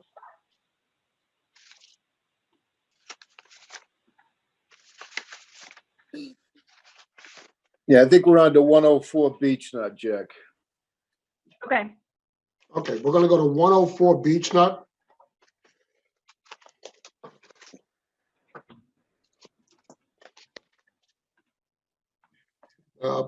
This is the legal notice for 104 Beach Nut Road. Pursuant to Chapter 48, Paragraph 9, the Western Board of Appeals will hold a public hearing on April 15th, 2020 at 7 p.m. via Zoom video conferencing and conference call-in for public comments regarding an application filed by Seamus and Kelly Downey for a special permit pursuant to the Westwood zoning bylaws, section 8.5, accessory apartments, to construct an accessory apartment within an existing single-family home. The application also requests variances pursuant to the Westwood zoning bylaws, sections 8.5.6.3, design requirements, square footage, and 8.5.6.4, design requirements, adequate egresses, to construct an apartment over the maximum square footage requirements without 2 forms of egress. The property is located in a single residential C district. The land affected is 104 Beach Nut Road, map 34, lot 165. Is Mr. and Mrs. Downey on the line here? Seamus Downey is on the line, yes. Okay, great. Seamus, tell us about your application here in front of the board here tonight. Sure. So first, my name is Seamus Downey, the homeowner, along with my wife at 104 Beach Nut. As a matter of brief background, Beach Nut is located in what's referred to on our deeds as Cloverland Estates. It's a one-way in, one-way out off of 109 that consists of Sunrise, Beach Nut, Robin, Linden, and Oriole Road. In 2010, I purchased a home at 156 Sunrise Road. In 2014, I acquired the property at 104 Beach Nut, and my wife and I bought the house, and we built a new home. So I just wanted to provide that background. And obviously, based on the legal notice. There's a lot going on here. The crux of the issue is a door to the backyard. The house was built in or completed in June of 2015. At that time, we looked to finish, the basement was unfinished. In 2015, when we completed the house, we had an unfinished basement with a door to the backyard. We then went to finish the basement and soon thereafter, and the intent was to provide a foothold for my in-laws, my wife's parents, back in Westwood. They have a home in Falmouth. They had a home in Easton, and they had their kids had moved out, and they're selling the Easton home, and they're going to retire to the Cape, but they wanted a foothold near the grandchildren. I grew up in Dedham with an in-law apartment below me with my grandparents.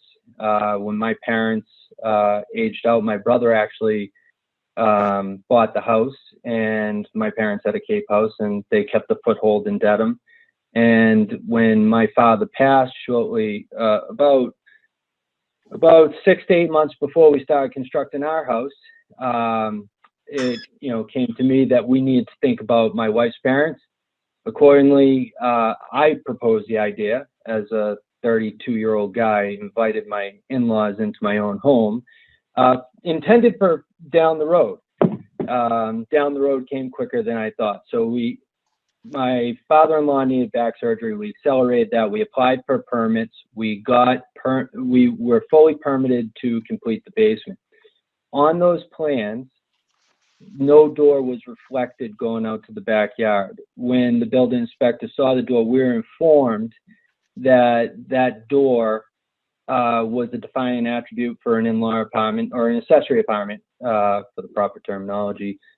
And at that time in 2016, the stock of special permits was limited to 1%, or the relative number of permits that could be issued was 1% of the housing stock, which equated to roughly 40 permits, which were fully exhausted at the time. We were informed that there was no chance that we would get a special permit due to those permits being exhausted.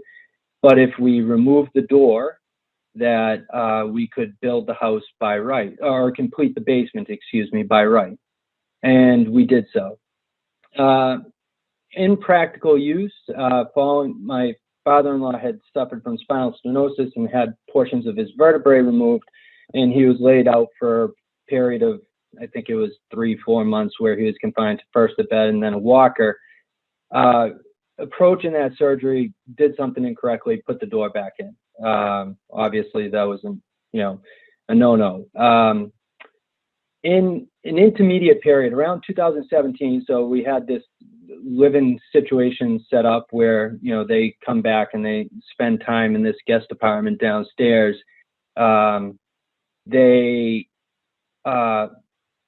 The housing, the number of permits was expanded to 2% of housing stock, so there's plenty of special permits. And hand up, we should have proactively applied for the special permit and completed the process at that time.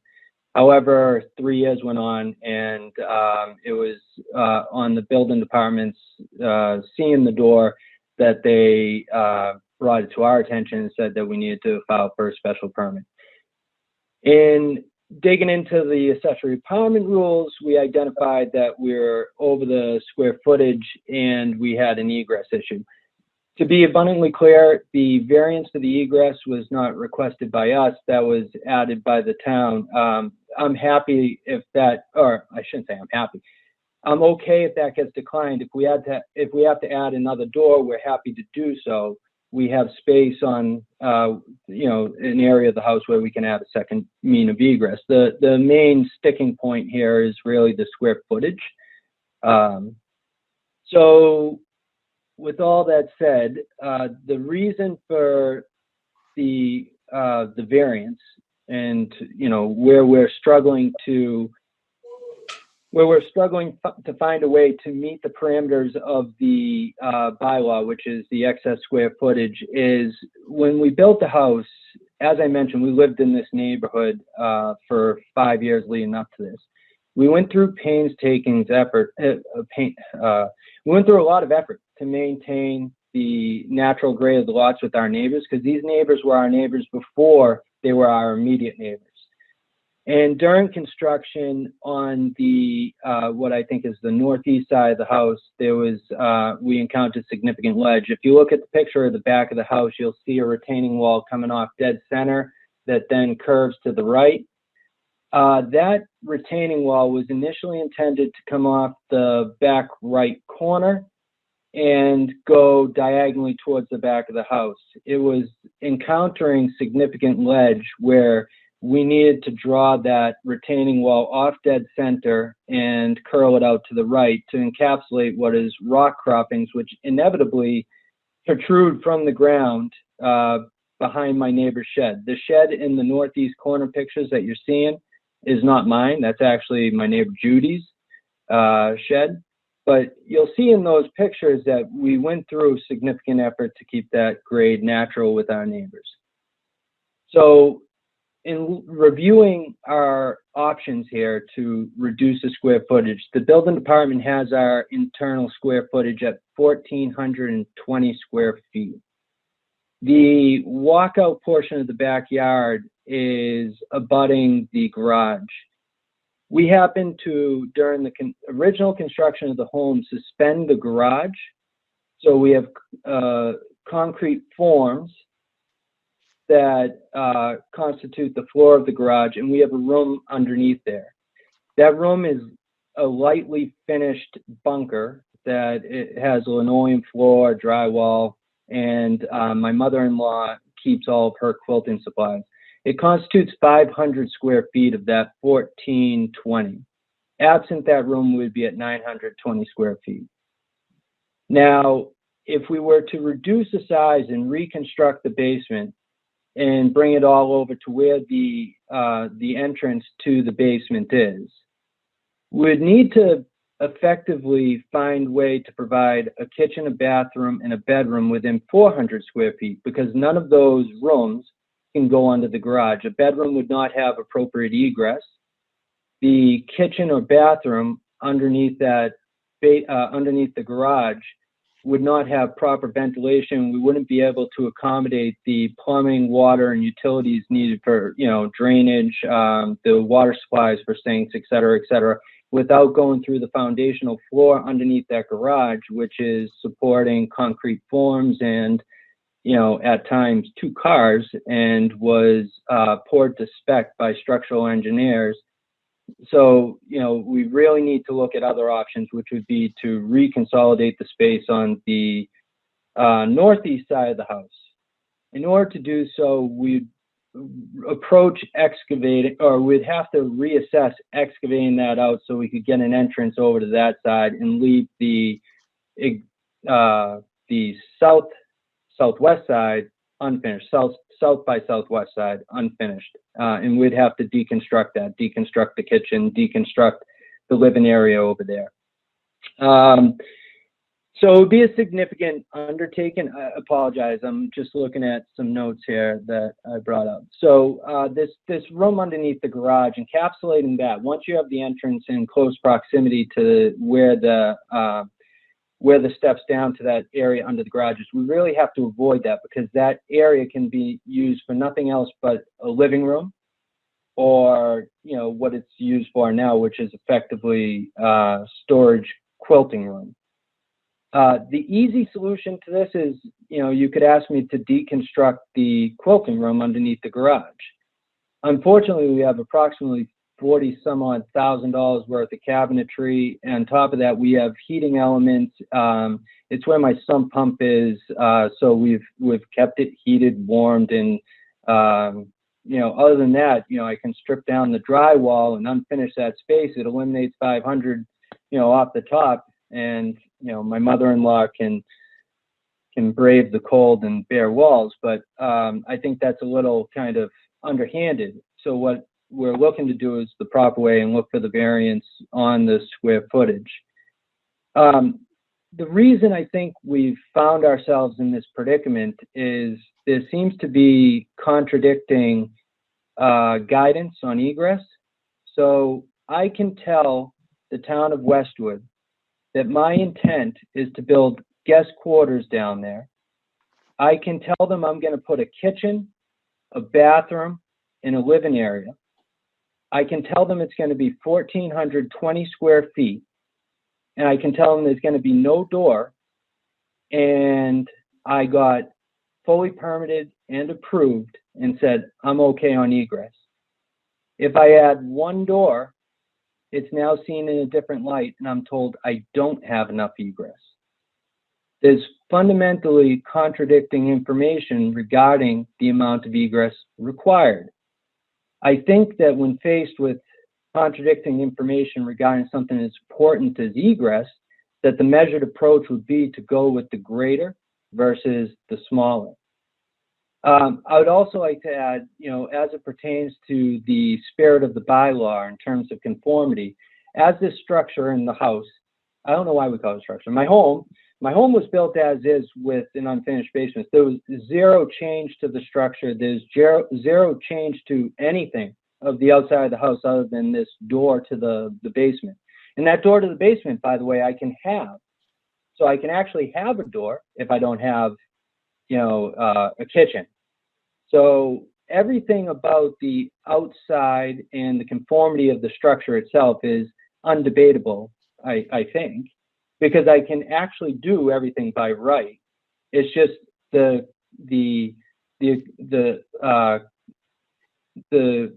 all of it put together is where the problem arises. I think the reason we found ourselves with this conflict of egress guidance is, and I could be wrong, been wrong before. I was wrong earlier on this call about whether or not these expire within 90 days of the homeowner selling. Apparently it was the primary residence. But the defining criteria for an accessory apartment in section 2.0 of the bylaws says, an accessory apartment is a self-contained area comprised of living space, kitchen space, and a bathroom within a single family home. Now, the guidance from the building department is if I board up that door, I'm okay, and all this goes away. However, I would contend that with or without a door, we're still meeting the defining criteria of an accessory apartment. Downstairs, whether or not there's a door to the outside and the access is via the inside, is a self-comprised living area consisting of a living space, kitchen, and bathroom. The presence of a door is a building requirement within the bylaws. Once you meet the defining criteria of an accessory apartment, you then have to adhere to the building requirements outlined in section 8. The attorneys do this much better than myself. 8.5.6 for the accessory apartments. Now, if the door is a defining requirement, then so would the square footage. Since I'm exceeding the square footage, then thus I must not be an accessory apartment. But what I'm saying is that the defining criteria is not the door. The door is a building requirement. So I contest that, if we board up this door and we needed not go through this process and the building department was satisfied, I'd contest that we actually do have a fully permitted and functioning accessory apartment just without the special permit. And I could be wrong on that. At the end of the day, we do have, so obviously you send a letter to abutters within 300 feet. I dropped a letter at approximately 70 different homes, starting at the corner of Oriole and Beechnut, to every single one of our neighbors. I attached that to the application. You'll see 60 of those 70 were returned during the quarantine. I didn't have the ability, because the concern of the social distancing, to continue to go house to house, which I did for the first 15 or 20.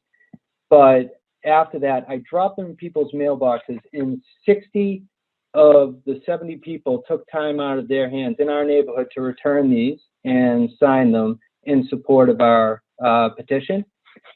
Since then, it's actually 62. So I uploaded that probably a week ago, and 2 additional came back. So there's 8 non-respondents.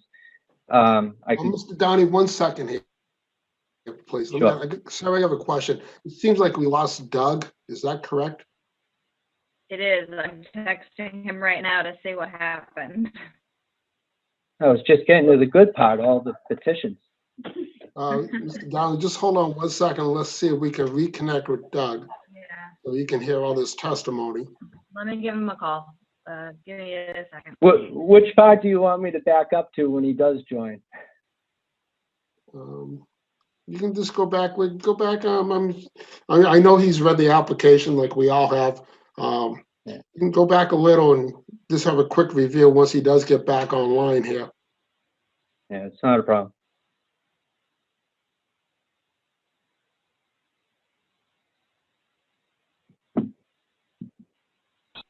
He says he's trying to get back in.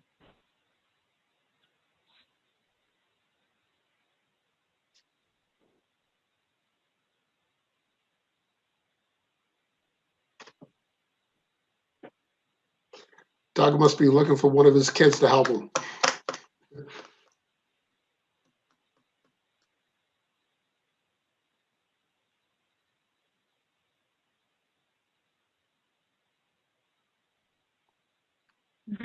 Like I said, Doug, what happened? Doug, you still haven't hit the unmute button. There you are.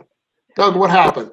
This is one of the benefits of having the college kids on when you have technical difficulties to get you back online. Man. You're a very lucky man that they're around to help. All of a sudden, the power was going out, and I couldn't get it back. So sorry about that. That's okay. Mr. Downey, why don't you back up a little and just go over the high points of your application? I'll back up to the key sticking point, which is, we've researched making our space conform. We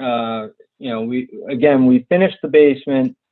We finished first the house, then the basement, all by right, fully permitted.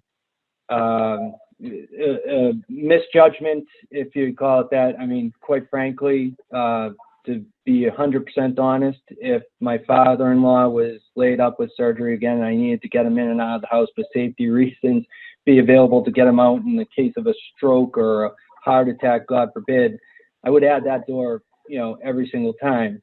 I should have put it back. I should have proactively applied for the permit. But now being assessed with the situation where we need to make a pre-existing fully permitted structure conform to those space limitations, not only, let's say we had approached this previously, it would be a substantial financial cost to excavate the northeast corner of the house to get the appropriate egress to avoid encapsulating that 500 square feet that we have underneath the garage. That's where the most appropriate place to locate it would be, and to have it to conform to the 900 square feet constraints that we have. So it would be a substantial cost. Deconstructing the finished product, it would be at least $50,000. And talking to our contractor, at least $50,000 lost materials between finished tile, deconstructing cabinetry, pulling it down, and then an additional, close to $100,000 in construction costs. It cost me about $200,000 to finish the space in the first place. So there's substantial costs, but I think that we're fundamentally here. The fundamental reason that we're here is due to conflict in egress. I can, again, and I'm going to repeat this for Doug, but by right, I am able to finish the basement. I'm able to tell the town of Westwood that we are going to use this as a guest apartment for my in-laws. I'm able to put a kitchen, a bathroom, and I'm able to build it out to 1,420 square feet. And without a door, they're okay. My egress is fine. If I add one door, I'm told I don't have enough egress per the Massachusetts building code.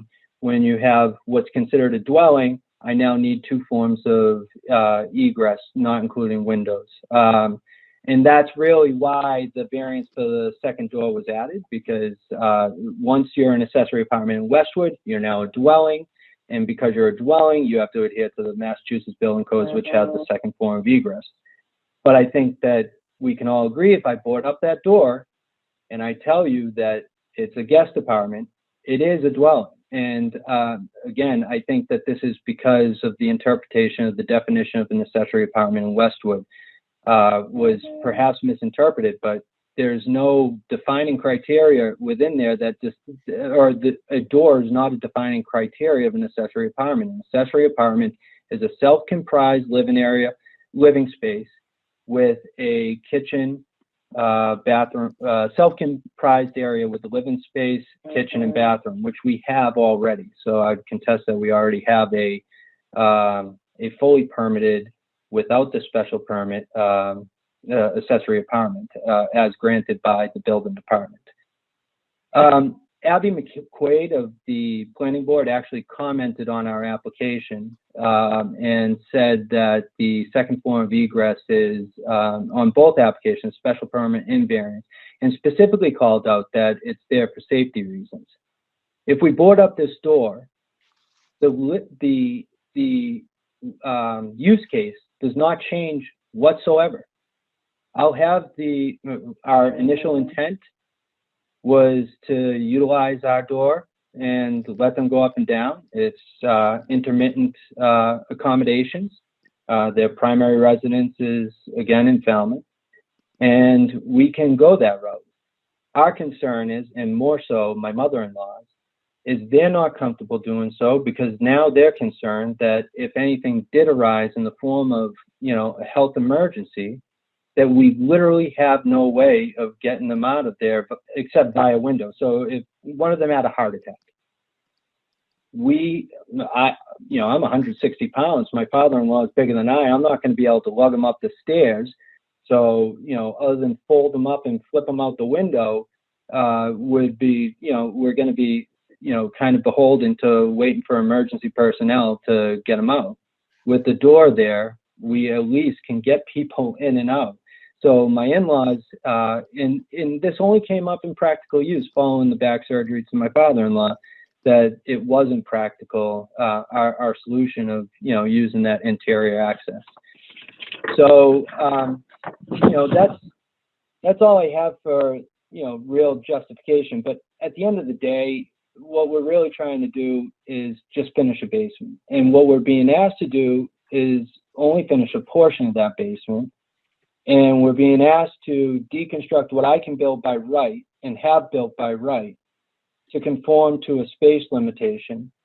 The spirit of the bylaw is being maintained. I can have the in-laws in the place. There's no question about that. I think Doug mentioned earlier the special permits can be granted. There's a little more freedom there or liberty to grant the special permits. So I can have the in-laws. The house conformed because it conformed prior. There was no changes to the house to maintain that. But we're just trying to do what's right and provide space so we can care for the in-laws rather than ship them off to a nursing home when with the inevitable, decline of health that will come. And perhaps it was a sentimental thing after what we went through with my father and, having my brother, be able to take care of my mom when he passed. But we're looking to do the same thing. And again, we have 62 neighbors out of 70 that we dropped a letter to from the neighborhood. Again, 8 non-respondents, if any are on the line to, nobody came forward to say we have a problem with this. If anybody's on the line wants to object, they can, but I don't think that this is of steep concern to any of our neighbors, certainly. And all of our direct abutters, are included in this list, I believe. Again, we provide notification far broader than the 300 feet of direct abutters at the town of Westwood. Just a quick question. Maybe you said it when I was on hiatus there. So there is a kitchen built out in that space already? Correct. There is a kitchen built. Okay. All right. And I can do that by right if I board up the door. Okay. Thank you, Mr. Downey. I have a few questions, and I'll open it to my fellow board members. With your address here, 104 Beech Nut. Beechnut, yeah, Road. That is your principal residence for voting and for tax purposes? It is ours, not the in-laws. Okay, and the house is new, so I'm sure it's connected with sewer and water and meets all the facilities requirements? It does.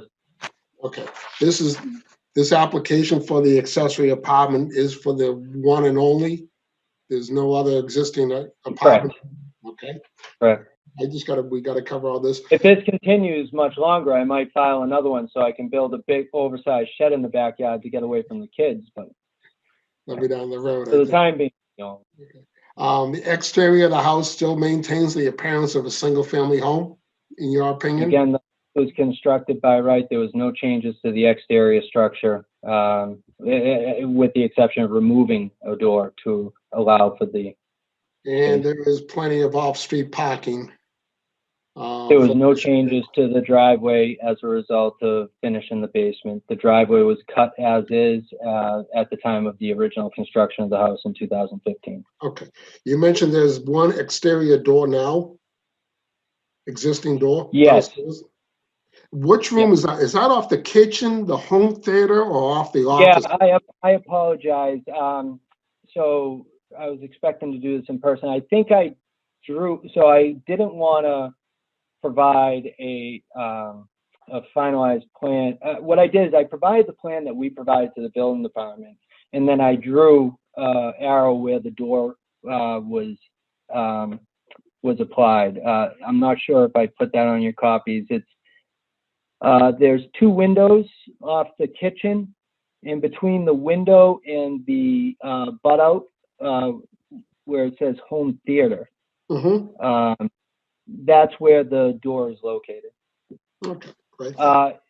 It's underneath the deck. There's a few pictures of the back of the home as well.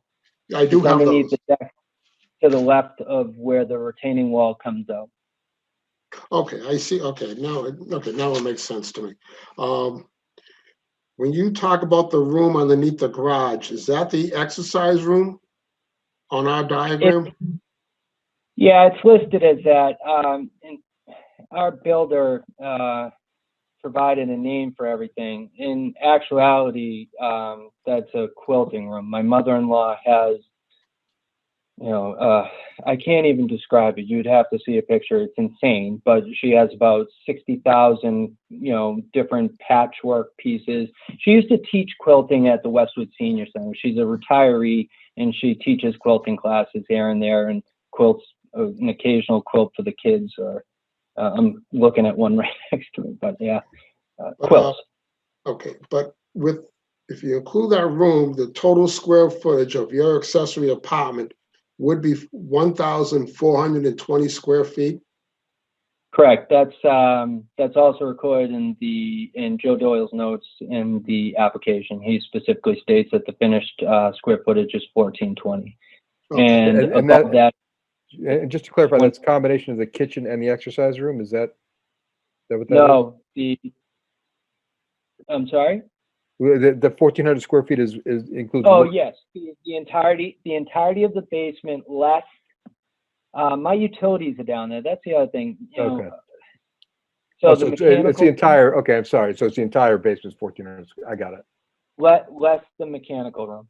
Yeah. Okay. The mechanical room is not considered finished space as far as I'm aware. Got it. Okay. So you're well over the 900 square feet that is written into the bylaw. That's correct. Okay. And there's only one form of egress at this time. Well, if I don't get the variance approved, we're sealing up that door. There'll be no egress other than through that bedroom window. So we have a conforming bedroom window off that bedroom for egress. If this gets declined, we seal up the door. And now we have a dwelling that we will use as a quick guest quarters, same exact use case, and we'll have no egress. And that's okay. Okay, I understand. All right. Michael, do you have any questions for Mr. Downing? Michael McClusker? Michael, you got to unmute yourself.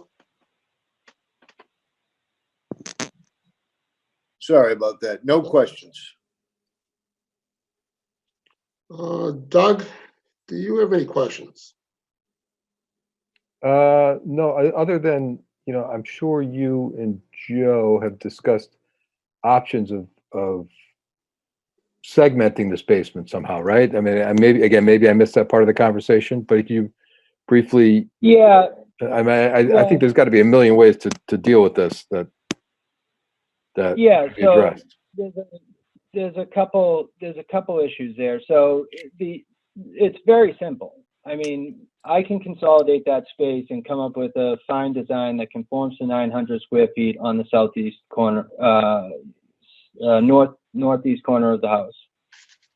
We would have to conduct extensive excavation to put doors there. We can come up with some squirrely way to weave around the supporting walls and lally columns and things like that.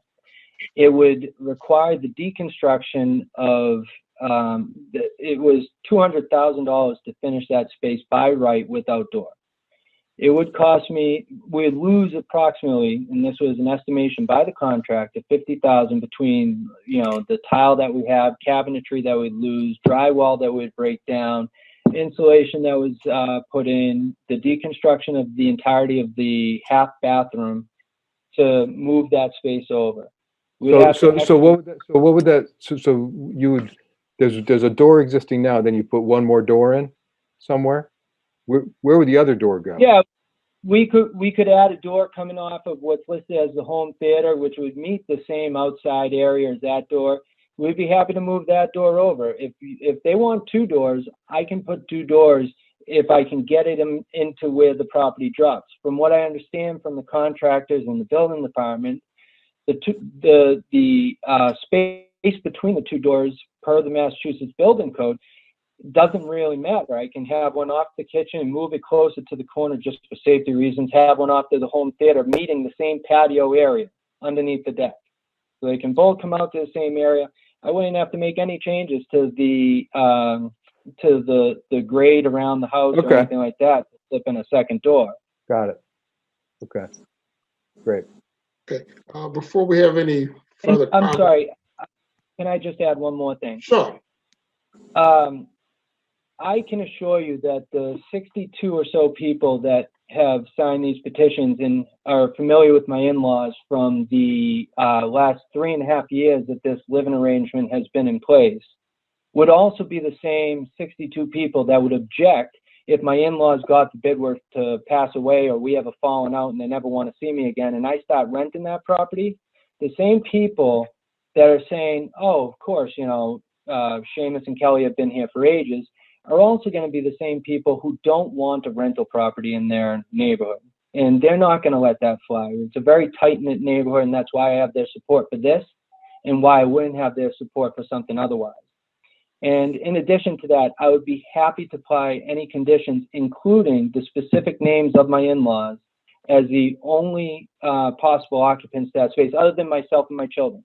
So, if they no longer live there, we would probably let the kids go down there, but maybe when one of them graduates college or, fails out and needs to come home, but other than that, I'll apply conditions and I'd commit to, if we ever sold the house, that this expires or immediately becomes null and void.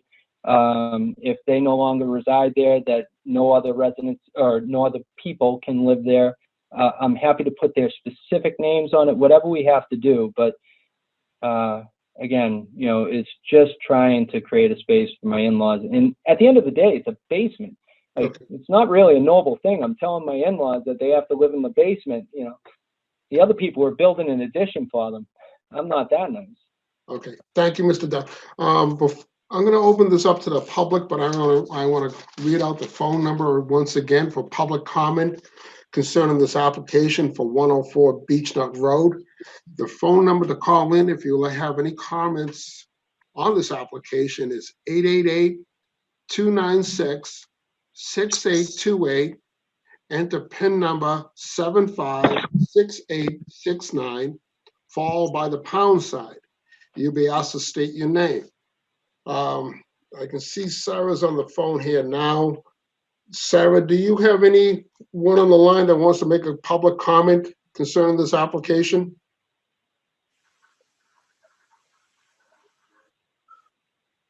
Sorry, Jack, you asked about staff comments? I have comments from the building department, which were circulated to you, and comments from the town planner, which were also circulated to you. I do not have any other comments submitted by town. Sarah, do you have anyone on the line that wants to make a public comment? I do not. But we should give them a couple of minutes because, again, there's a delay. Okay. So I would just recommend keeping this open for a couple of minutes, just in case it takes somebody a few minutes to call in. So we're just going to give this a minute or so, a minute or two.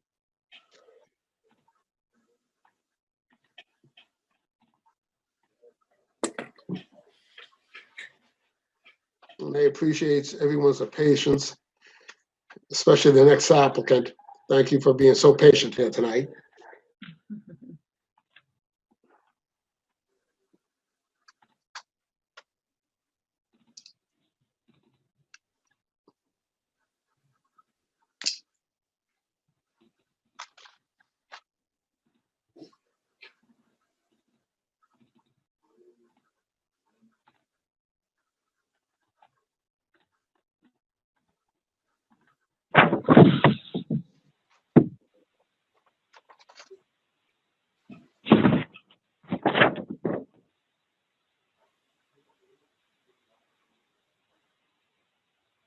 Jack, I think you're clear to proceed.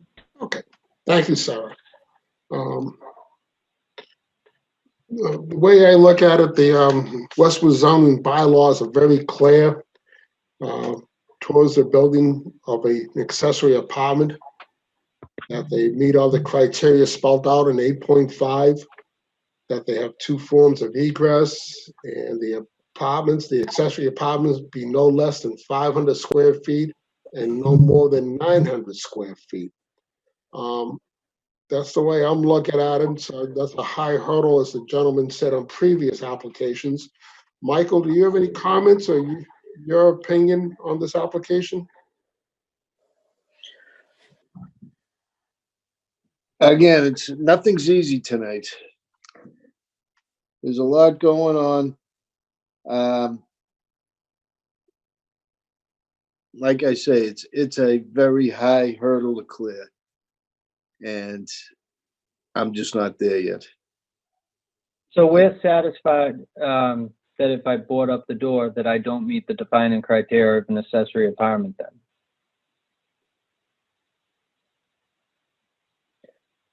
I wouldn't say I'm satisfied. Again, I have to call the balls and the strikes. What happens outside of my calls, I can't comment on. Okay, thank you, Michael. Doug, do you have any comments on this application here in front of us here tonight? Yeah, I apologize that I dropped off there, but I certainly got the vast majority of it. I tend to agree with both you guys. I think there's a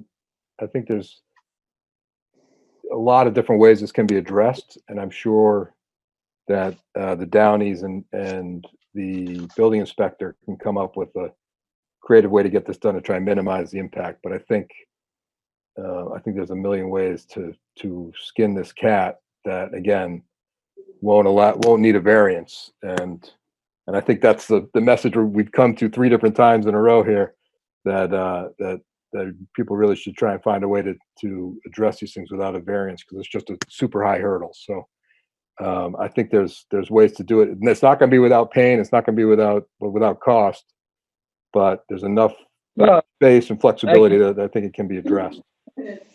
Yeah, we can do this very cheaply. We just scale up the door, and it's done.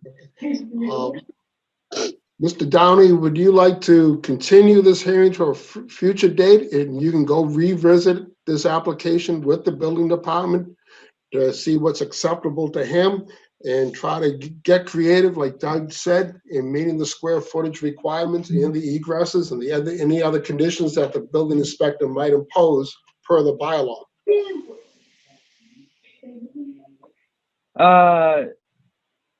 No, Procedurally, I don't think. provide another option to, and just, it may not have applied to the other cases, but I just want to remind you here. If you believe that you can revise this to not need that variance, you would still need to come before the board with a special permit. So there's value in keeping, there's still value in keeping that open. If you feel less confident that you would have the ability to make those revisions by a date certain, because if the board continues it tonight, it needs to be by a date certain.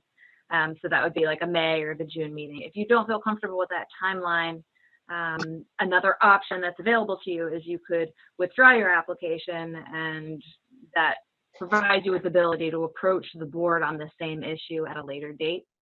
Does that make sense? It does. If you get denied, you can't come back to the board with a repetitive request. So some applicants in Okay, the position will so if I get denied, I can't come back and say, I can't say this time we're eliminating enough of the kitchen that it's no longer defined as a kitchen. If I get denied now, I can't come back with any variation thereof. The bylaw prohibits repetitive requests. So would he have to wait 1 year, is it, Sarah? I'm sorry, Okay. Jack? Is it 1 year that he would have to wait? I believe so, yes, but I'd have to check. Okay, then I'd like to take you up on that and see if we could continue it out to the next available hearing, so we can revisit alternate options on the same request for the special permit. Okay, very good. But I encourage you to visit the building department, speak to Mr. Doyle, and see if you guys can work it out so it's acceptable not only to him and the bylaws and to this committee. So I'm gonna make the motion that the application for 104 Beechnut Road be continued on May 20th, 2020 at 7 p.m. in the Champaign Meeting Room. Michael, yay or nay on that motion? Yay. And Doug, yay or nay on that motion? Yay. And I am in favor of that. So it's a 3-0 vote, which is a super majority. So the application for this 104 Beechnut is continued on May 20th. Thank you, Mr. Downey, for your input. Thank you. Thank you. Thank you. And we're coming to our last application here tonight. Thank you for being so patient, as I stated earlier.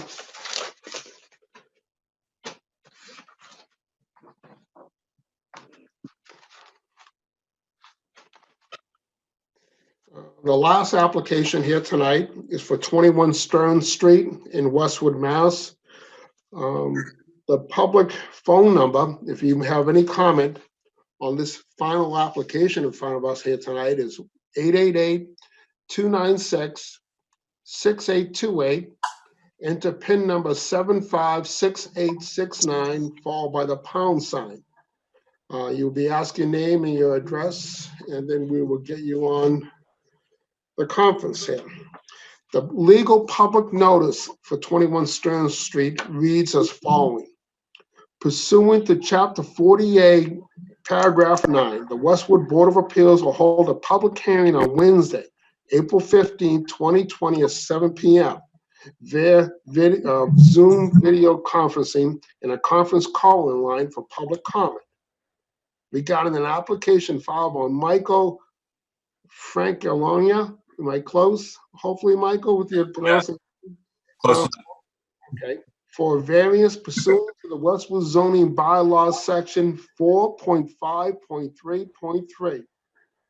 New or an expansion of a nonconformity to construct an addition that encroaches into the side yard setback. Property is located in a single residential deed district. The land affected is 21 Stearns Street, map 21, lot 164. Thank you again for being patient. Michael, why don't you tell us a little about your application here tonight in front of the board? Sure. Can you hear me okay? I can. I think everyone can. Great. My name is Michael Francalonia, 21 Stearns Street. This is my wife, Barbara-Jean Francolangia, and I also have our contractor, Michael Moylan, on as well. So I guess first off, thanks for having us. And I'll just start off by saying we've been living in the neighborhood for almost 20 years in this house. We love our neighborhood. We love the town. And we're very happy where we are.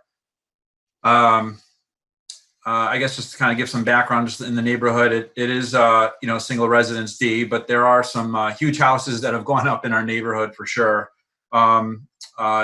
We would like to keep the integrity of the neighborhood and want to keep the Cape style house that we have. So we were looking to put on an addition, and initially I've done the drawings, and I just as a side note, I did update. I put an updated drawing in there. Thank you, Sarah, for the reminder. I didn't sign my drawings, so I signed them and resent them in. So, initially had done many drawings over the past year or so, trying to figure out what would look best for our, not just us, but for the neighborhood and our neighbors and what have you. But originally looking at a garage size of about 24 feet, which knew that wasn't going to fly. Also did drawings for a 20-foot garage and realized that there was no way we'd be able to park 2 cars in a garage and be able to open up the car doors. It's I think it was mentioned earlier today, earlier in this, more of like like an oversized single car garage. So we were hoping to settle on a 22-foot width garage that we've proposed in our drawings and our plot plan.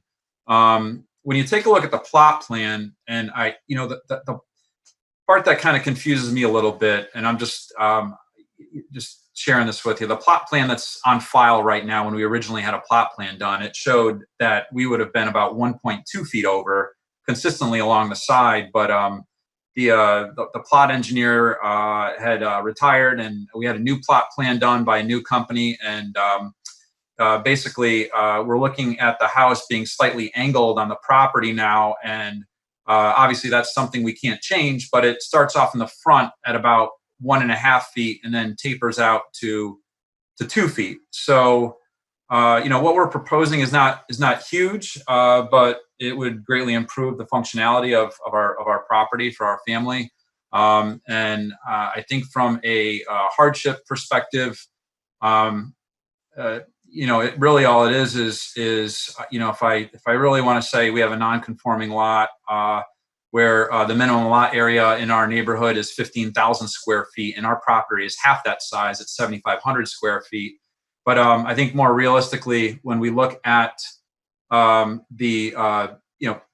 we want to comfortably park 2 cars in the garage and be able to open the doors and get out, that's why we're asking for a garage size of 22 feet.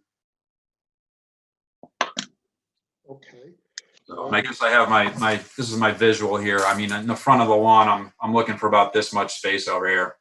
That's all I'm looking for. So, so we can get in and out of our cars, and we're not even big people. So but. So your application is calling for a garage, a 2-car garage, and then you want to construct a room above the garage? Yes, sir. Is that a family room, bedroom? I'm just looking through my drawings here again. Yes, it's going to be, I labeled it a great room. So it would be more of like a bigger family room that we can have with the family. That's why I was kind of hoping we'd have more of a bigger 24-foot, but it's going to be the biggest room in the house. So, 22 feet is, we're very happy with that, but yes, sorry. What is the height of that new addition? Is it 15 feet from the ground level?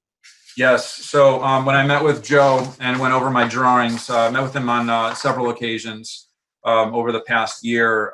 Actually, probably the last time I spoke to him was quite some time ago, but he had shared one of his drawings with me, looking at the highest, it was a calculation looking at the height of the addition needs to be no more than 15 feet from the highest point of grade adjacent to the addition. So in the plot plan, you can see those numbers over there as well that show the calculations. so that we're not going higher than the 15 feet. You're in a C district, is that correct, I believe? Yeah. My apologies, I might be wrong. No, you're in a D district, I'm sorry. You're in D. Okay, sorry about that. Yeah, D, yeah. I'm just reading the little notes here in the zoning book. That's all, to get familiar with it. Okay, is there anything else you, is there gonna be any other work to the other portion of the house? No, just those 2 rooms. Okay. And you need a variance because you're too close to the neighboring property line. Under 4533.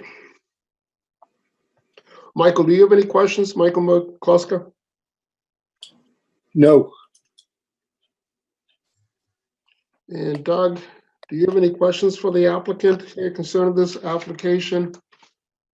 Do you know what, so I see the 15 feet. Do you know what I guess the question, I don't know, Sarah, if you know what Joe calculated the average height to be? Or Michael, I don't know, Michael Moreland, I don't know if you know, or Mike. Because I guess, again, it seems like we're pretty close.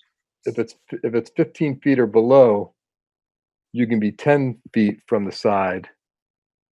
Is that what we're talking about? Is that the 2 feet difference we're talking about? That's correct. Yeah, oh, sorry. So average height is, it's 15 feet or under.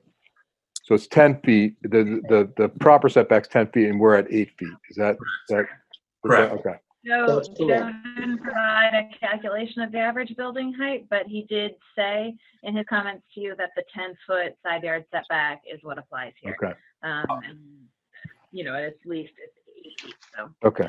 Thank you. Yeah. So we're close. I mean, that's, I guess. Again, I think it comes back to every other one of these that we're, if we can avoid a variance, it's great. Variances are difficult, and I think they've changed the rules on us for a reason. So I'm always sensitive about that. So,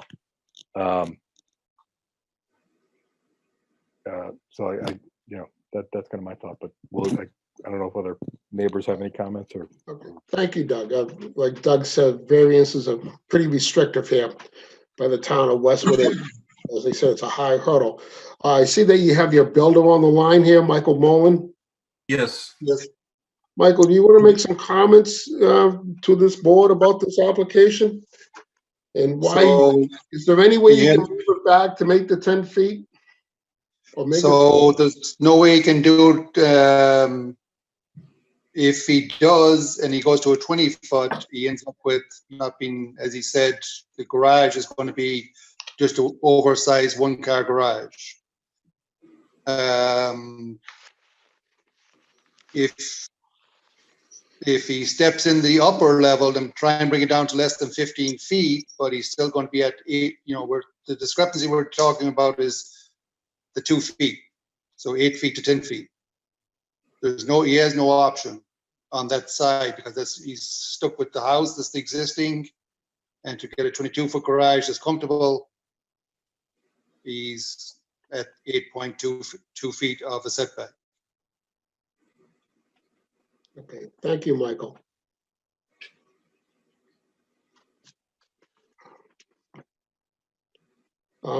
Is there any other comments by my fellow board members here, Michael or Doug? None from me, too. No. Sarah, is there any public comments?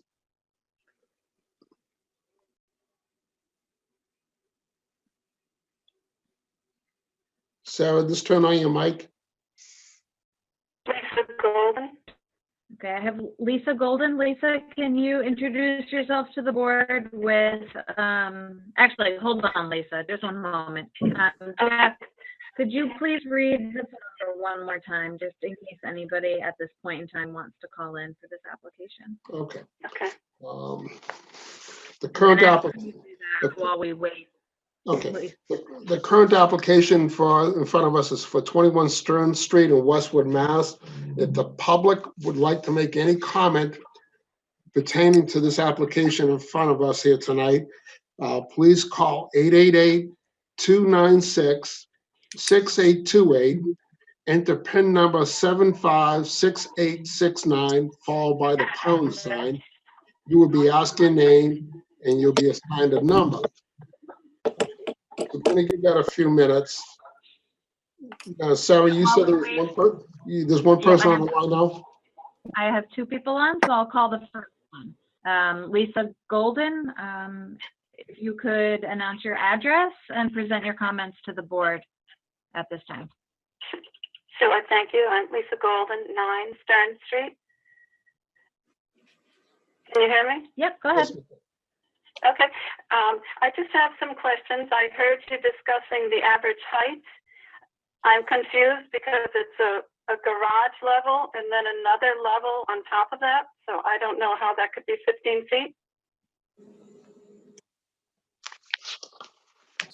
So if you, do you want me to answer that question? Sure, if you would like to. I'm just looking for. Yeah. So if you look at page 4. Identify yourself so that she knows who's talking. That would be helpful. No, I don't have any plans with measurements on them. So the homeowner's answering your question. Yeah, so there's a calculation on the plot plan, but if you look at the drawing from the, on page 4, you can see the highest point of grade adjacent to the addition. So the 15-foot height measurement, according to Joe's calculation, is measuring from that highest point of the existing, from the existing house on either side adjacent to the addition, going up, and that gives you your 15 feet. So within this design, we made sure that we were not going to go above that 15 feet, so that yeah. So Michael Moylan here. To answer the lady's question, I think what she's understanding is how do you get 15 feet plus a garage?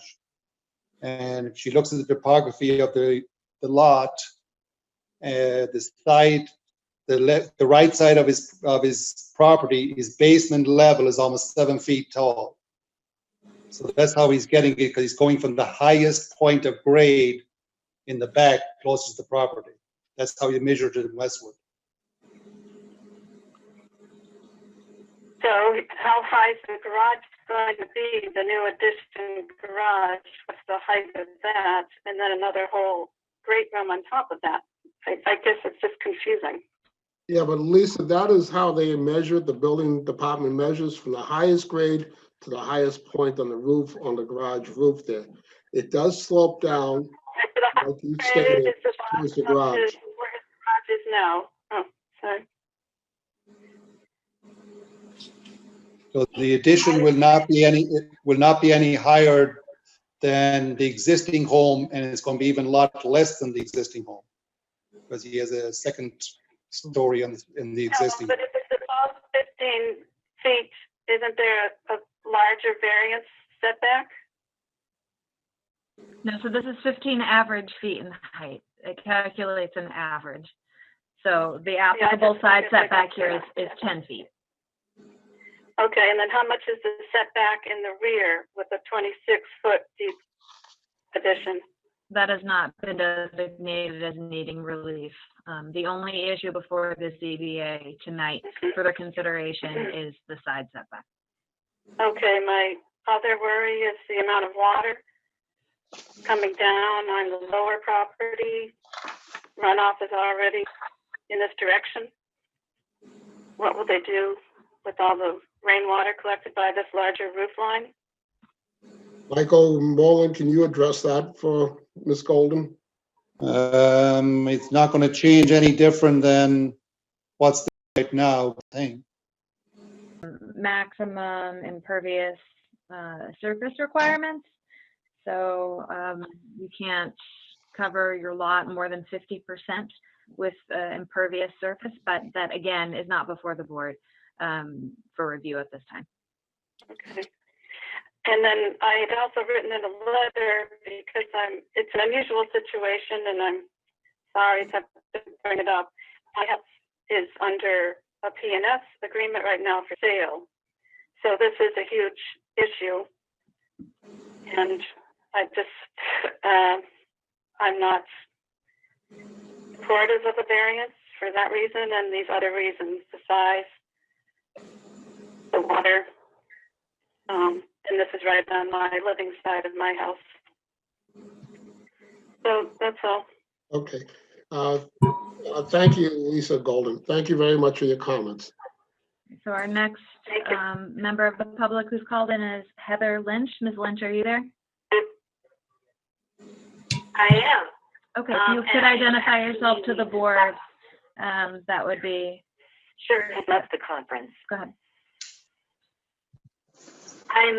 So my name is Heather Lynch, and I am actually currently a resident of a different town, but I am actually under agreement to purchase the house at 9 Stearns.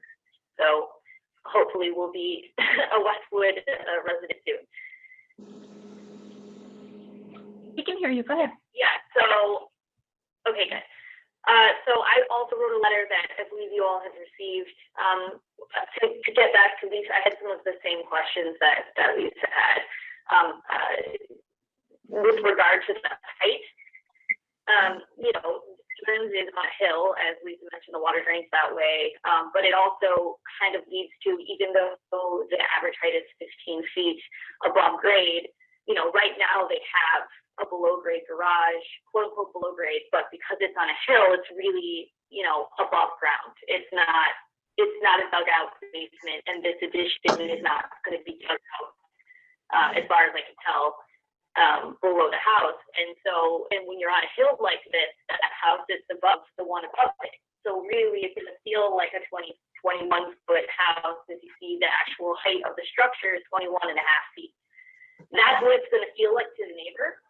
And then also in my letter, there's already a very small setback side yard on what will be my property, hopefully. It's 10 feet, possibly a little bit less, I think. And that is a 2-story house. And I'm not sure if that was just granted under the previous bylaws. But when you put it all together, it's only then going to be 18 feet at one point, 17.5 at another, between two 2-story houses.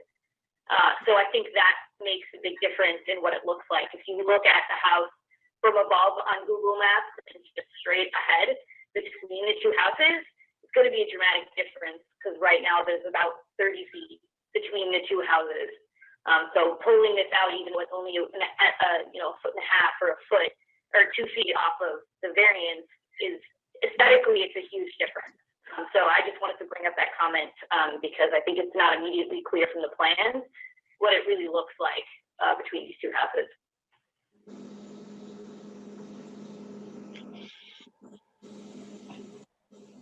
Okay, thank you, Ms. Lynch. Sarah, is there anybody else on the public line? I don't believe so. Is there anybody else on the public line that wishes to comment at this time? No. Okay. Back to the applicant. Is there something unique about the topography of your land or something unique about your property in the size, the shape, or the soil conditions that would give it more merit if we were inclined to grant a variance? So I guess there's a couple things, looking at the maximum impervious surface, and I know that's not on the, I think what's really focused right now on this meeting is specific to the 18 inches or 2 feet that's happening. Everything else is dealing with the town of Westwood building department. I can build a separate garage that's 3 feet from my neighbor's property, which would be very close. And I don't want to do that. I can build an addition that is as high as the existing roof line and come as close as maybe not 10 feet, but 15 feet away from the property. And I might not have the big garage that I want, but I'll have more space in the house, which would all be within the zoning. I would be within my property, lines or boundaries or what have you, the zoning requirements. I'd be in the zoning requirements. So looking at the attachment of a garage seemed most fit. We have some arborvitaes that, and this is why with the design, we set the garage back, back from the front of the house, so that it is further set back, and it looks nicer aesthetically from the front. So I guess technically, if we really, if push comes to shove here, I mean, we'll build a garage that is going to be 20 feet, and it's only going to be an oversized single car garage, which really wouldn't be the best situation. But if that's what we're going to do, we'd be within the zoning law. And specifically for this meeting, and what makes sense with this meeting is, what I shared visually, is about 18 inches from the front, moving to about 2 feet in the back is what we're looking at here for distance wise, and to comfortably fit 2 cars in a garage versus having 1 car in a garage and then the other car outside of the garage. It doesn't, I'm trying to really figure out what makes most sense from that perspective, and just feel like that would be the best thing, not just for us, but for our neighbors, for our future neighbors, for the neighborhood, and it would keep in line with the existing Cape style house that we have. Thank you, sir. After being on the zoning board committee here for many years, I know our bylaws can be very restrictive, especially on small lots. Like, we're a little handcuffed with the bylaws. The town meeting does set the bylaws, and we try to enforce them as best we can, and being consistent across the town. So it makes it a little difficult. Like you said, you're within your right to build as long as you meet the setback of, I believe it was 15 feet on resident, on the D resident, and as long as you meet the height requirements. Michael or Doug, do you have any comments here before we close this hearing and we take a vote? I get. Oh, sorry. Michael, any comments? No comments. I'm sorry to say, again, it's a high hurdle and we haven't gotten there. I know it's not what you want to hear, but like I say, it's a high bar to clear. Doug, do you have any comments? Yeah, I mean, I think you're close, and the good thing is, I think there's within your right, as you said, and assuming that the height the average height is 15 feet or below, you're within a couple feet. So I think you can get most of what you need. As you said, maybe it's not a full 2-car garage, but I think you can get most of it. Again, the rules are a variance, which again is a very high hurdle, and it's it's tough as you can see from the other applications tonight. It's difficult. And we probably had, in the 7 years I've been on the board, I've probably had 10 variances in those 7 years proposed even, and we had four in one night. So it's interesting that we had all these variance applications. But yeah, so I'm kind of with Mike McCusker. I think you're. I think I don't think you have to hit the variance threshold, but I think the good news is I think you can do a lot of what you want. You're pretty close. Sir, would you like to withdraw this application and continue this hearing, and maybe talk to your builder to reconfigure the new addition? I guess the part that I'm, if you don't mind me asking, and just pardon my inexperience with the difference between a variance and a special permit. But I know in our neighborhood there have been a lot of special permits that have been granted. And, you know, as I said, we're talking about 18 inches here. We're not talking about 5 feet. We're not talking about 10 feet. I can see if that was an issue, but we're talking about being able to add an additional 18 inches so we can comfortably fit 2 cars in a garage. And I think aesthetically pleasing, it would be much better to have 2 cars in a 2-car garage versus a big garage door and having 2 cars hanging outside on the driveway. So I'm just kind of wondering and trying to get a better understanding from that perspective as well. I don't know. Is there any thoughts or opinions on that, or any insight? Well, years ago, we were having trouble, specifically in your neighborhood, others throughout town, but more specifically in your neighborhood. All non-conforming lots, so they only triggered a special permit, which is a much lower threshold. And that's why you have a lot of your mega mansions on the postage stamp in your neighborhood. We're squished between 2 enormous houses. Exactly. I'm just trying to add a garage. I understand, sir, but you know, I'm just trying to explain how we got there. And the fact is, we were trying to save the integrity of the neighborhood and the starter stock in our home, in our town, the starter homes in our town.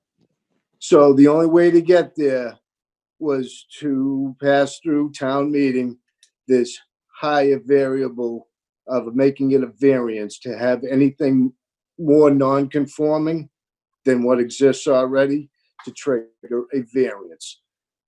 Unfortunately, it catches you on the margins. So this is how we get here. So it's fine. We're okay with that. It's not a big deal. You know, I think aesthetically, it's probably going to look silly having a garage when you have the returns on a foundation that is going to be, you know, 13 inches of siding with finished edges. That's going to look more like it's been shoehorned in there versus having a garage that is the correct size that makes more sense and is more aesthetically pleasing. But that's okay. It's not a, you know, it's no worries. I understand what you're saying, sir, and I sympathize with you. You know, spending a lot of money for, I mean, it doesn't make sense. It doesn't make sense at all. But that's okay. Thank you. I appreciate.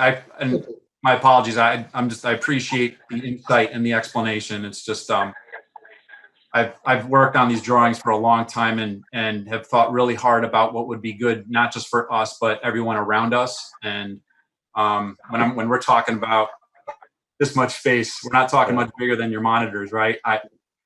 To get out of 2 cars, it just kind of sounds kind of silly, but it is what it is. And yeah, and it's also an instance where you deal with precedent, and then then you're dealing with it, you know, every week it comes up, and so we have to be careful. And the good thing about yours is, I said, you're close, and I realize it's a small amount, but also on the flip side, it's a small amount. So yeah, hopefully you can get most of what you need. We will, and make the best of it. Yeah, we will. It'll still we'll make it look nice. You know, it's just we figured we'd give it a try anyway, right? Yeah. So I don't know how you guys do what you do, but we're here every month. Thank you. So I know it's so would you like decisions to make. So to withdraw your application? Sorry? Would you like to withdraw your application then in front of this board, or do you want us to take a vote? So we're just, so we can go back. Well, if we take a vote, what's the vote for? The vote would. It would preclude you from coming back on the same variance application. But you could come back for a permit, you know, a building permit, if you do meet the setback requirements. You know, so Sarah, what's his best option? Yeah, I mean, I don't think a continuance is appropriate here, because there's no other form of zoning relief that's applicable. Yeah, no, we'll make sure we'll just make sure our design is within the zoning. That's all. Can I step in here a second? A denial here would be appropriate, but I think a denial would be appropriate. Mike Moylan. Mike, I would withdraw your application. Yeah. Okay, that's fine. Yeah, no problem. We'll withdraw then, John. Sorry about that. Yeah, I didn't understand. But yeah. I'm gonna make the motion that the applicant would like to withdraw his application here in front of the board here tonight. Michael, yay or nay on that? Yay. And Doug, yay or nay on that for the withdrawal? Yay. And I'm yay also. So the application for 21 Stearns Street has been withdrawn from in front of this board. Thank you, people, for your understanding and your patience here tonight. No problem. No problem. Thank you. Good night. Thanks so much. Sorry. All right. Thanks. Have a good night. Sarah, are we finished? Are we approving the minutes from the previous hearings? So we don't have any draft minutes to approve, so I'll forward those to you for when you next meet. Okay. Do we still have to go by the police station to sign your documents for this meeting? I do have signature pages there. So yes, they have been left in the police station lobby in a folder clearly labeled ZBA. So if you could each in the next couple of days swing by with your masks on to protect yourself and some Purell in the car and just sign those, that would be great. I will be working on these decisions and hope to get them out in the next 2 weeks, as close to as we normally do as possible. So our business here tonight is finished. All right. Okay, so I'm gonna make the I motion. make a motion to adjourn. I second the motion. And Doug, are you on board with this? Aye, indeed. Thank you, people. It's been a long night, but Yeah. interesting. This is like the planning board all over again. Meetings that never end.